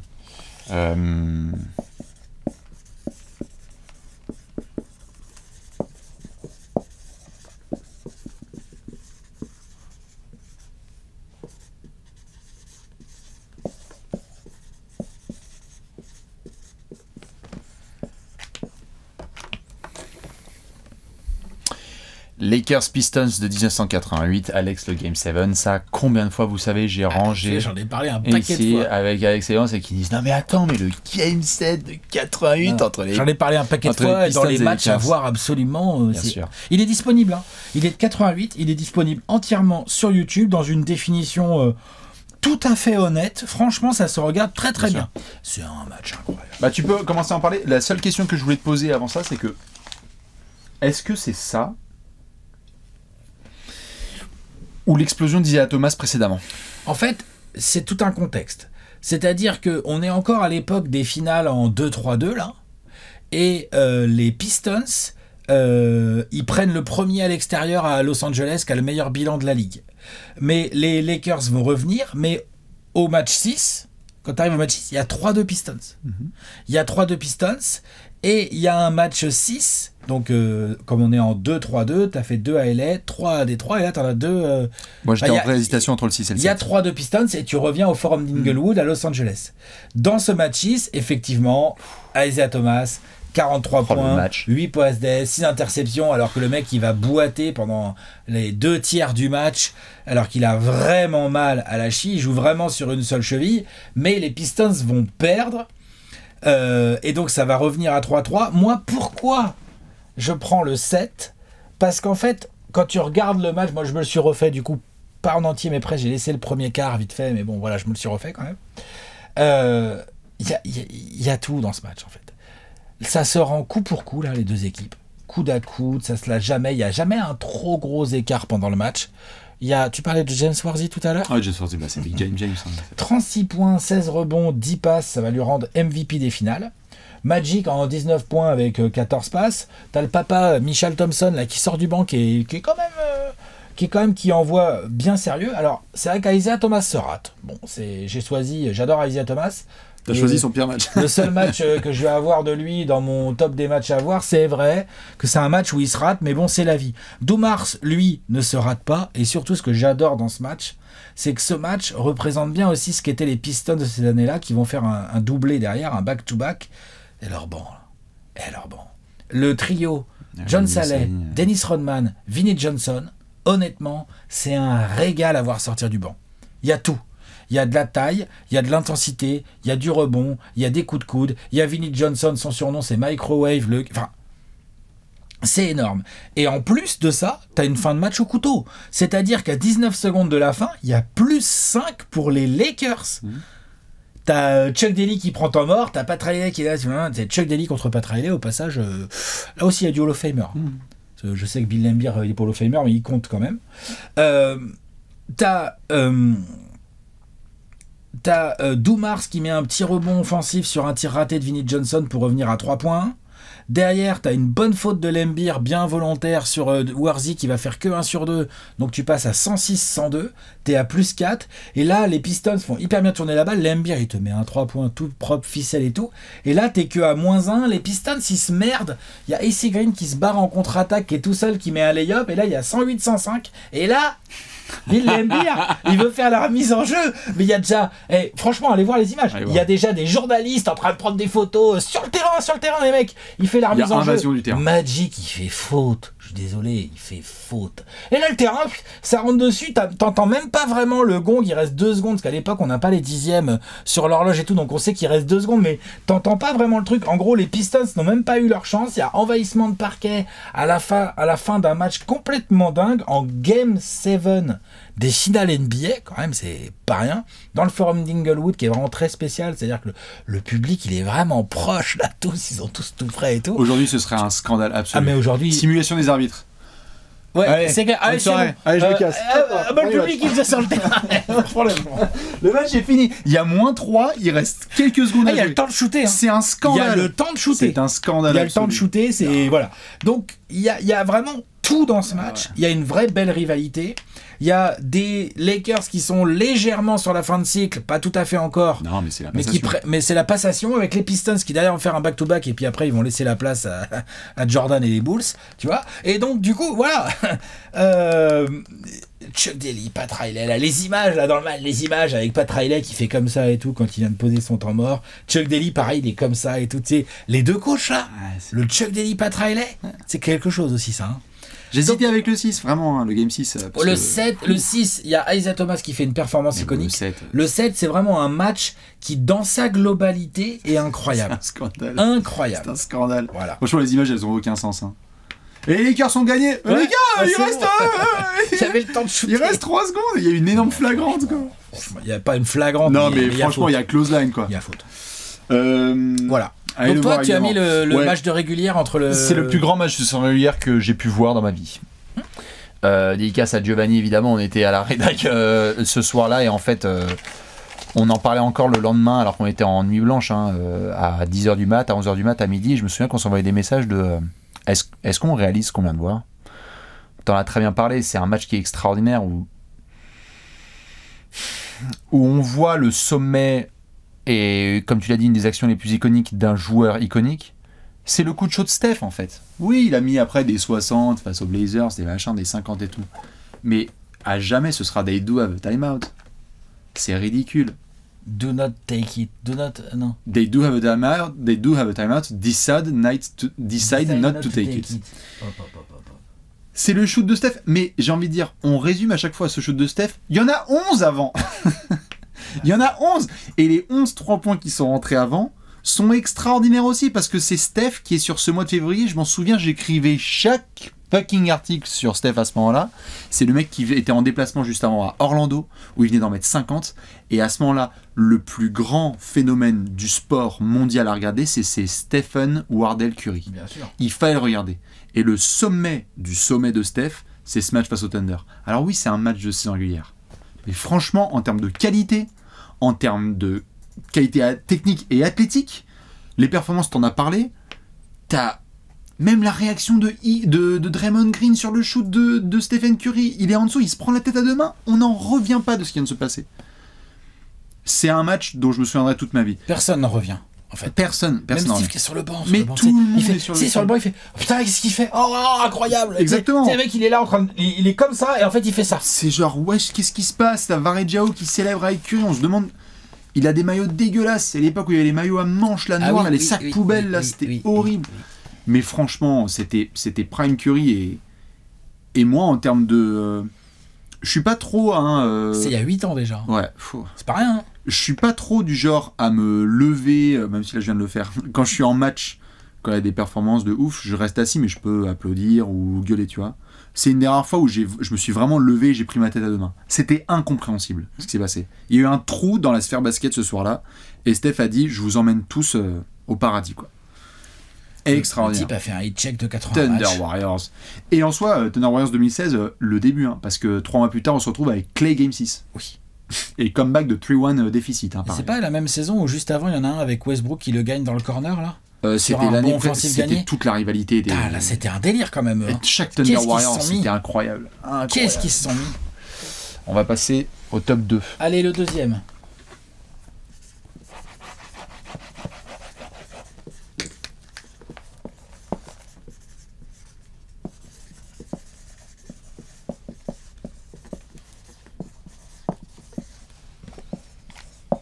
Qu'est-ce que tu nous as mis, Alex?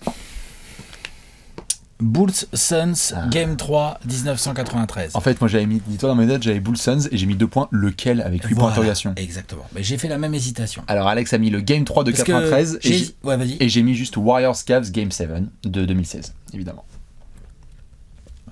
Vas-y, parle de nous un petit peu, Bah, j'ai mis lequel avec 8 points d'interrogation. Donc le Game 6 avec le shoot de Paxson, match tout serré, de très très bonne qualité. Incroyable. Mais c'est le match avec le moins de réussite au tir, où les défenses se sont resserrées. Donc c'est le match qui, bizarrement, dont on se souvient le plus, parce qu'il y a le kick-out de Horace Grant pour Paxson, tout ça, machin.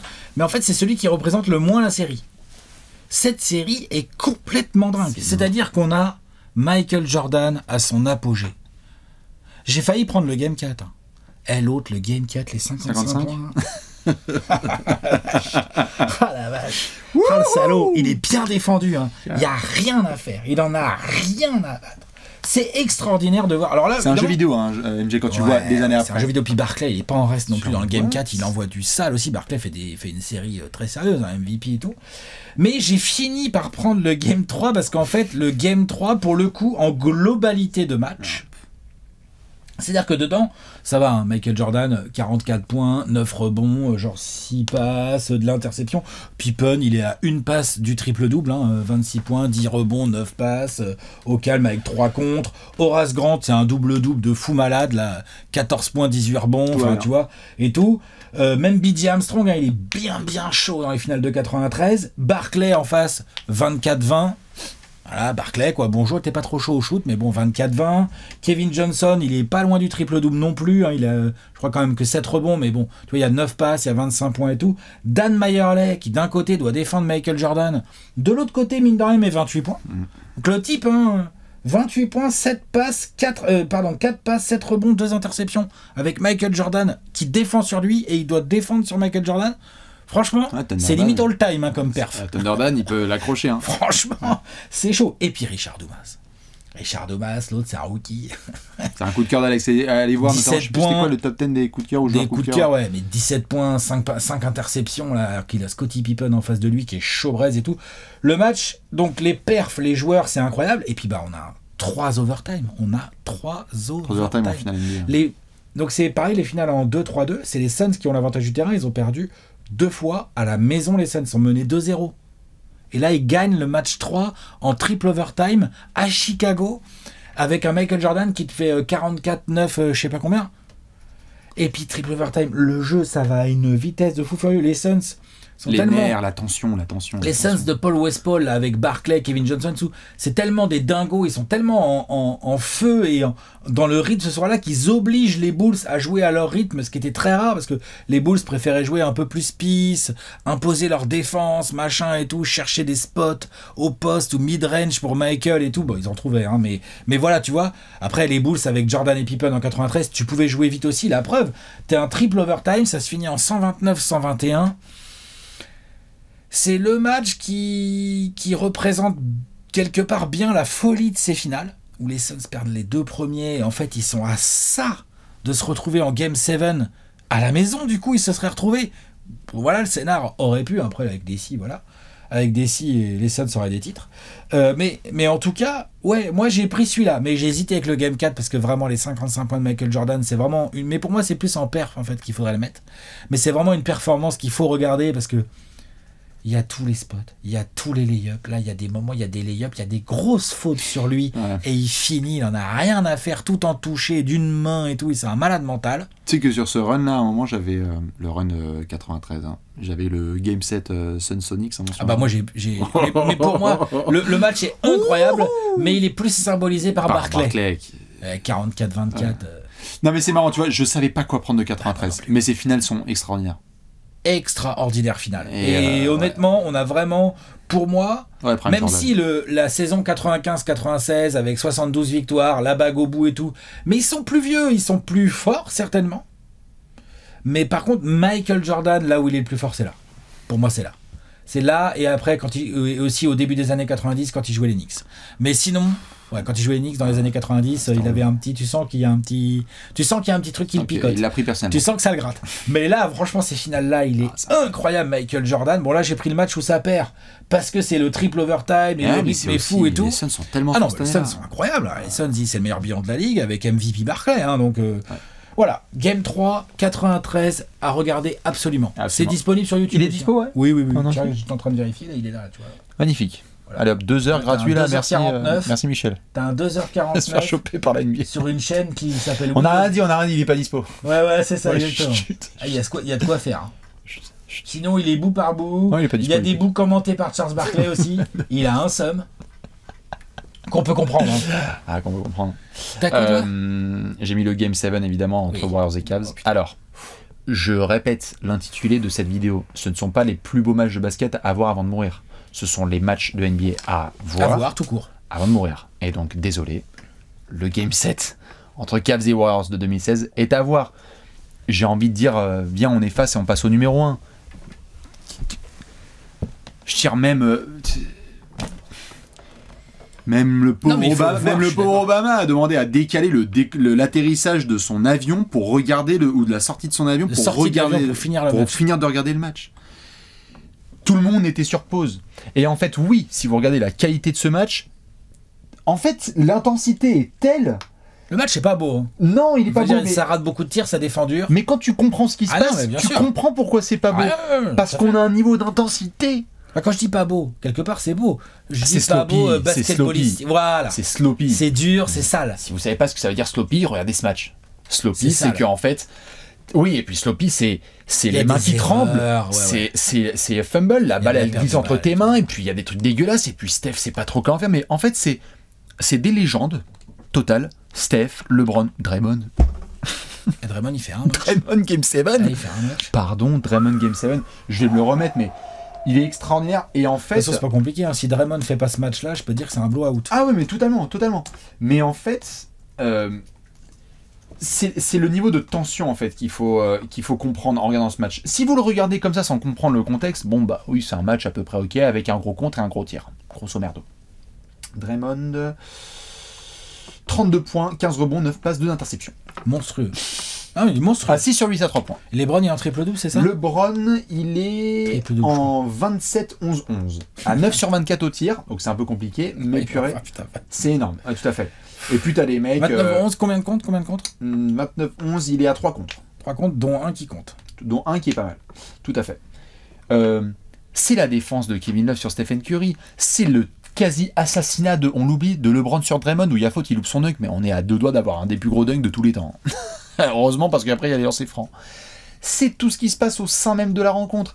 On se rend compte qu'en fait, même pour les plus grands joueurs de tous les temps, le niveau de tension est tel que les mains glissent, en fait. Ah ouais. Les shoots, mais en fait, dès qu'il y a un shoot qui rentre, on est en mode... Parce qu'en fait, Golden State comprend Ouh. qu'ils sont au bord de faire l'un des plus gros chocs de l'histoire. Oui. C'est un des plus gros chocs de l'histoire, hein, Oui. clairement. Et côté Cavs, ça comprend qu'ils sont au bord du plus grand comeback de tous les temps. Et en fait, Et exactement. c'est ça qui est chaud. Et si on revoit le match, vous allez vous rendre compte que la première mi-temps, Golden State fait le taf. Parce que Draymond, il est chaud patate. Donc c'est aussi un comeback des Cavs au sein même du comeback. Parce que le Game 7, Golden State, ça déroule. Et puis après, t'as le troisième quart-temps. Et alors là, mesdames et messieurs, J.R. Smith. Gérard. Tout, il y a Girard Game 7 qui commence à rentrer quelques shoots. Parce que la tension est telle que, bah, on va le donner à l'idiot du village. Ouais. Hein. Et lui, il aura pas peur, lui. Mais vas-y, mon Il se gars. rend pas compte. Il y va et il commence à mettre ses buckets. Gérard, il met 12 points. Alors à 2 sur 8 à 3 points, mais les deux qui rentrent, ils sont hyper importants. Et tout ça, c'est avant d'arriver au finish. C'est avant d'arriver aux 90 dernières secondes, mais même j'ai envie de dire les 3 dernières minutes, où en fait là, n'importe quel déplacement, n'importe quel dribble a une signification historique. Donc, oui, ce n'est pas le plus beau, mais c'est à voir une fois avant de mourir. Ah, si vous le faites pas, il y a un problème. Je suis d'accord. On l'a commenté en direct, Alex. Oh, bah, le contre, c'était incroyable. Le The shoot de block. Kyrie derrière. The block et le shoot de Kyrie. La défense de Kyrie, Kevin il a Love pas sur, hésité, l'autre. sur Steph Curry. Ouais, elle est bien. Le rebond et tout, toute la Oh putain, célébration. Kevin Love, il est isolé. Bon, non, en fait, c'est bon. Switch, Il va se OMG. Ouais. La passe dans le dos de Steph avec la balle perdue, on est là genre mon gars, concentre-toi. Je sais pas combien de fois on a parlé de Steph comme ça mon gars, mais quand on a parlé de lui on était là genre mais mon c'était gars, pas bien. Ouais, concentré, c'est vrai, cette passe STP. dans le dos là, elle fait mal. Ah. Elle fait mal. Quel match. Bon allez, on va mettre le numéro 1. Putain, mais du coup, je suis curieux de voir ce que t'as mis, parce que je pensais que tu l'avais en 1. Ça. Non. Après tant d'années à s'être foutu de ma gueule, après tant d'années à m'avoir vu dépité, il y a un moment il faut aussi être un peu objectif. Spurs Heat, Game 6, 2013. Blazers Mavs 2011, Game 4. Ah, ça c'est Il faut coup de le cœur. voir. Ah, il faut le voir. Il faut le voir. Il faut le voir, Biroy. C'est hyper important. En plus, il est dispo sur YouTube. Vas-y, parle-nous de Biroy. C'est- Oh là là, les émotions. Et de ce match. Et de ce match. Genre là, j'ai Comeback. remis le scénar. Je C'est veux dire, extraordinaire. bon, c'est le run incroyable des Mavs, mais on est qu'au premier tour, donc on sait pas encore que ça va être le run incroyable des Mavs. Hein. Moi, j'ai mis en 1 un match de premier tour de playoff, un Game 4. On est à Portland. C'est Game 3 Comment? C'est Game 3 C'est Game 4. Il y a Game 2-1, il y a 2-1 Mavs. Si je dis pas de conneries. Donc c'est le match remporté 84-82 Oui, il y a 84-82 le score final. Il y a 84-82 le score final. Et pour vous donner l'ambiance du match, d'accord, à 8 secondes de la fin du troisième quart-temps, il y a 67-46. Je répète, 67-46 pour Dallas. Ils sont à plus 21. Même avant, ils sont même à plus 23. Et deuxième élément de contexte, ça fait 1 an, 18 mois qu'on dit « Ah, Brandon Roy, il pourra plus jouer au basket. Ah, les genoux. Ah, bah désolé. Macmillan, il arrive. » C'est le coach des Blazers de l'époque. Il arrive en conférence de presse. Il fait « J'ai pas le choix. Je suis obligé de mettre Brandon Roy sur le banc. De toute façon, son temps de jeu va être limité. Je pense que je peux pas le faire jouer plus de 16, 18 minutes. C'est pas raisonnable et tout. » Brandon Roy, c'était une dinguerie à la fin des années 2000. Un fou malade. Kobe disait de lui que genre c'était chaud, il me regardait droit dans les yeux. Le Kobe de la fin des années 2000 regardait droit dans les yeux, bon voilà. 67-44, donc plus 23. Brandon Roy qui monte le ballon. À partir de ce moment-là, après, Macmillan va filer toutes les balles à Brandon Roy. Toutes les balles, il va monter toutes les balles. Il y a André Miller qui va en prendre une ou deux vite fait, mais il joue même pas tellement longtemps parce qu'il y a Monsieur Nicolas Batum sur le terrain. Absolument. Tout jeune Batum qui scoltine Nowitzki en switch. Ouah, il en chie Nico. Mais il se bat bien, Mais Nowitzki 2011, quand tu fais en plus genre 7-8 cm de moins que lui, c'est relou. Ça va bien se passer, je crois, après pour dire que sur les playoffs Ouais, ça va aller, ouais. Dire qu'il est chaud. Non, mais il est chaud dans ce match. Hein. Mais la défense des Blazers, faut la noter. Mais voilà. Et donc, il va se passer un truc, une faille spatio-temporelle, pendant laquelle Brandon Roy, donc il donne un petit alley-oop, une petite balle sous le cercle à Lamarcus Aldridge qui marque, tu reviens à moins 21. Ensuite, mauvaise attaque de Dallas, ça revient, il reste 8 secondes, Brandon Roy il monte la balle, il prend un gros 3 points, il ramène son équipe donc à moins 18, et il reste un quart-temps entier à jouer. Dans le quatrième quart, il va mettre 18 points. Il a mis 21 de ses 24 points entre 8 secondes de la fin du troisième, en 12 minutes et 8 secondes quoi en gros. Et Macmillan ne va pas le sortir du quatrième quart. Il va jouer un peu plus de 24 minutes. C'est rare bon move en carrière. Le Biroy, ouais. Le Macmillan. Mais Nico Batum et Rudy Fernandez, ça joue le clutch time. Hein. Ça joue le clutch time. Quel match. Et c'est incroyable, il y a toute la panoplie de Brandon Roy qui y passe. Et en fait, ce qui est assez intéressant dans ce genre de match, c'est qu'à la base, franchement, 67-46, même avec le 3 points, moins 18 et tout. Moi, je l'ai regardé tout seul. J'étais tout seul, j'étais chez mes parents. J'étais tout seul. Je me dis quand même, Brandon Roy, moi, toujours adoré Brandon Roy. Puis il est mal, machin et tout. Et puis, en fait, j'étais pas loin d'aller me coucher. C'est un match de l'Ouest. Je sais pas quelle heure il était, tu vois. Mais genre, quand t'arrives au quatrième quart de ces matchs-là, souvent, il est 4h30, 5h du mat, quoi. Et en fait, ça s'est senti.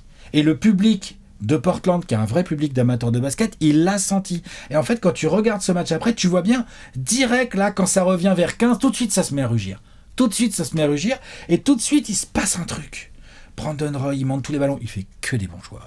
Le bon drive, la bonne passe, il lâche la balle au bon moment, les pull-ups à mi-distance. Et à Dallas, d'abord c'est Jason Kidd sur lui qui est encore sérieux en 2011 en défense, mais après ça lui envoie des Sean Marion et tout. Il n'y a rien à faire. Sean Marion il prend tarif. Non, il n'y a rien à faire. Sean Marion, il y a un panier à 4 points sur sa bouche. Il y a un panier à 4 points sur sa bouche. Alors le public quand il y a le panier à 4 points là. Genre, c'est pas compliqué, hein. Il y a 82-76. D'accord, pour les Mavs. À partir de ce moment-là, les Mavs ne vont plus marquer et Brandon Roy va mettre 8 points de suite. 8 points de suite. C'est n'importe quoi. Puis il sort en pleurant et tout. Il sait qu'il pourra plus jamais le refaire. Il le sait, avec Batum, tout dramaturgie jeune, de Rudy malade. Fernand. C'est n'importe quoi. Il faut absolument voir ce match. Hein. C'est le match à voir de la carrière de Brandon Roy. Après, il y a plein de highlights. C'est un joueur fabuleux. Mais c'est le match à voir de la carrière de Brandon Roy. C'est un grand match à voir aussi pour comprendre aussi c'est quoi le basket à Portland. Sur l'ambiance, moi j'adore leur public, leur salle. Bon, c'est vrai que ces dernières années, ça a été un peu plus compliqué. Donc pour les plus jeunes qui regardent notre vidéo, ils se rendent peut-être pas compte. Mais fut un temps, jouer à Portland, c'était relou. Le Rose Garden là et tout, ils ont connu des grands trucs. Donc c'est un vrai grand match. Gerald Wallace, moi j'adore. Parce que Batum n'était pas titulaire parce qu'il était jeune et parce qu'il y avait Gerald Wallace aussi sur son poste. Donc ça gagne 84-82 sur un petit shoot un peu chelou, push shot avec la planche de Brandon Roy par-dessus Sean Marion qui avait hyper bien défendu. Ça sort en chialant là. C'est énorme. Il y a Énorme. tout. Énorme. Il faut absolument voir ce match. Il faut le voir. Obligatoire. Dispo ou pas? Oui. C'est disponible. Tout à fait. Je dois l'avoir dans ma liste de recherches récentes. Non, parce Ouais, t'inquiète, je te laisse taper hein, pour ça, je vais expliquer, mais... Je tape Blazers. Oh là là. T'inquiète, Blazers Mavs. Game 4, c'est ça? Ouais, c'est ça, c'est celui-là. Alors, regarde.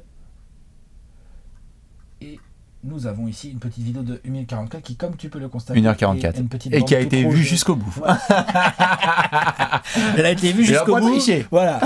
Il a pas triché. 1h44 de bonheur. Les commentaires, c'est énorme. En plus, les commentaires... Enfin bref, c'est ce type de match de basket, là, où... En fait, c'est la magie de la NBA. tu sens qu'il se passe un truc. Tu sais pas encore trop quoi, mais...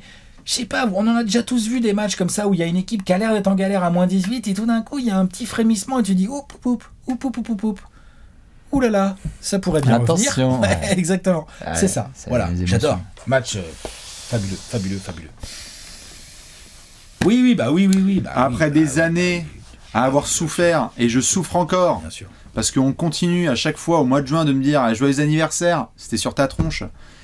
Bon, moi évidemment c'est numéro 1, Spurs Heat, Game 6, 2013. Alors les émotions sont difficiles. Je vais essayer de tenir jusqu'au bout sans chialer. C'est passé maintenant, c'est fini. Non. C'est digéré Ça maintenant. ne passera jamais. Eh, c'était il y a 11 ans. Je ouais. croiserai Allen, je mets une béquille. Fais attention quand même. Ouais, je sais. Attention. Bah déjà, comme l'a dit Alex, on est... C'est les prémices. on se voit en fait pour un match. C'est les débuts de Trash Talk. Venez chez moi, on va regarder un match assez important. Match de finale NBA. Donc déjà, il y a le côté, je suis pas tout seul. J'invite à la maison. Normalement, ça va rien se passer. Les Spurs vont finir le travail. C'est ça, en plus, normalement, on vient regarder le sacre On va des regarder Spurs. le sacre. Moi, je suis là. J'ai Pas de back-to-back pour le hit. J'ai du Nicolas Feuillat au frigo, tu vois. Je suis chaud, tu vois. Ah, ça va finir à la gros tiède. Ouais, exactement. Genre, salut les gars, bonne soirée. Ouais. Alors, on vient après-demain pour le 7. Hein. Il n'y a pas encore de métro, j'en ai rien à foutre, les Y gars. a pas de vous souci. cassez. Et là, on en revient à toutes ces cases à cocher et à ce qui se passe. Je me le suis refait et en fait, malgré la douleur, Le match est ouf. le match est extraordinaire. Pour moi, c'est le numéro 1 parce que c'est le match à voir une fois dans sa vie parce que on voulait des stars. Et t'as bien parlé de LeBron, j'en ai parlé avec le bandeau lorsqu'il est à Boston. Et là, lorsqu'il est dans ce 4e quart, tu l'as bien dit. C'est un des plus grands moments de la carrière de LeBron. Lorsqu'il perd son bandeau et qu'il fait ce 4e quart-temps d'une précision, d'une justesse énormissime, LeBron. C'est un comeback du 8. Ils mettent un 30-20 dans le 4e quart-temps. Les gens se barrent de la salle. Et on oublie tout le temps. Et c'est ça qui m'a foutu le seum pendant des années. C'est que Duncan, il fait un match, mon gars. Un gros match. Un gros match. Non, il fait pas un gros match, mon gars. Duncan, il est Un gros match. il fait à 30 points, 17 rebonds, à 13 sur 21 au tir. Ouais. Il est monumental. Mais il est Il pas là avait- pour la dernière possession. Il avait promis qu'on retournerait en finale NBA avec les Spurs, que le travail serait fait, il n'y a pas de problème. Le mec, donc tu as 2 des 5 plus grands joueurs de tous les temps, allez, 2 des 5, 6, 7, qui font des matchs De folie. de mammouth. Plus Dwayne Wade. Dwayne Wade qui est pas très bon. Non, mais qui est sur le terrain, je veux dire, il est là. Quoi. Tout à fait. J'ai été revoir malheureusement le pauvre Tony, Compliqué son match. parce qu'on parle de la photo où il est sous Ray Allen. Hein. Il a 6 sur 23 au tir, hein, Tony, hein, sur ce match-là. Oui, Non, je répète. Il est à Ouais. 6 sur 23 au tir ouais, c'est pas un grand match. sur ce match. C'est dommage parce que dans ces finales-là, et c'est le game 1, le game 2 là. C'est le Game 1, il envoie Game le one, shoot sur le un shoot- genou, le sur shoot de LeBron la et gagne, tout, là. évidemment. Mais de quoi on parle? Donc tu parlais de Chuck Daly versus Pat Riley. Spolstra versus Pop. hein, avec des what if qui vont nous suivre pendant des années. Fallait-il mettre Tim Duncan sur le banc pour le rebond, le dernier rebound Bosch, Baca to Allen, le 3 points de Ray Allen, Norris Cole qui fait les ciseaux en sautant, l'overtime avec Danny Green qui se fait contrer par Chris Bosh, le public qui s'est barré, les plans caméra sur les gens, comme là le match PSG-OM, les plans caméra sur les fans du 8 qui se sont barrés parce qu'il commençait à y avoir des bandes jaunes Bah oui. qui sont mises autour Pour du premier rang célébrer le titre des Spurs. pour éviter de faire le Pistons Lakers de 88. On parle du champagne qui est sorti, des casquettes des Spurs et des t-shirts qui sont sortis. On est en train de préparer bien les spots photos. C'est Ça a remballé. un niveau donc de désespoir pour La moi, les clim fans est des pas mal. Spurs, mais de niveau de légende. Ah oui, absolument. Et Ray Allen, du coup. Ray Allen, t'en as parlé combien de fois dans les top 10 que le mec, il est prêt depuis toute sa carrière pour être là. Ray Allen, on a dit, il joue combien de temps, Ray Allen? Et il joue 41 Et minutes, Ray Allen. Il a bien Ray Allen. 35-36 là. Ah C'est oui, final, là. 36 piges, il joue 41 minutes, il met ses 9 points, il y a le plus grand 3 points Et on peut dire il quoi. a les jambes pour Pour prendre mettre ça, ce tir. le pull-up, recul à 3 points, pas sortir en touche, le public qui explose, c'est n'importe quoi. Et autour de ça, tout le match, donc on est sur les Spurs qui se rapprochent du Beautiful Game, avec LeBron qui doit essayer de s'en sortir parce que 2012 c'était bien face au Thunder, mais on a dit avec Phil Jackson, c'était peut-être une année astérisque parce qu'il y avait eu saison un peu raccourcie, Oui, oui. etc. Donc on va voir ce que ça donne. Le mec, mais oh là là là là là là. Non mais c'est un cauchemar, mais il faut le voir. Il faut le voir. Il faut se farcir les lancers francs loupés par Kawhi Leonard et Manu Ginobili. Il faut se farcir Mario Chalmers. Il y a Manu qui rate aussi. Mario Chalmers qui met 20 points là, bien Oui. clutch comme il faut là, tout le temps là, Mais on Mario oublie là. Chalmers fait 100 matchs. Hein. À chaque fois. C'est complètement historique. Waouh, oh, les souvenirs. Ouais, c'était bien. C'est un bon top 10 ça. Ah, je suis bien d'accord. On va montrer le gros tableau. Ouais. Le gros tableau avec donc les 10 matchs de NBA à avoir avant de décéder. Comme on vous l'a bien précisé, évidemment, dites-nous vous ce qu'il faut absolument voir. Avant de passer l'arme à droite, passer l'arme, on dit comment ? L'arme à gauche, on dit. Passer l'arme à gauche, voilà. Ou si vous pouvez passer l'arme à droite, mais ça sera un peu chelou. Nous, évidemment, on se retrouve lundi prochain pour un top 10 actuel. Actuel, normalement. On verra le sujet. Et vous pouvez balancer évidemment vos suggestions. On vous fait des gros bisous, on vous souhaite un bon Ciao. lundi. Balancez vos suggestions de match et on se retrouve très vite sur Trash Talk. Des bisous. Ciao, ciao. À la prochaine. Ciao.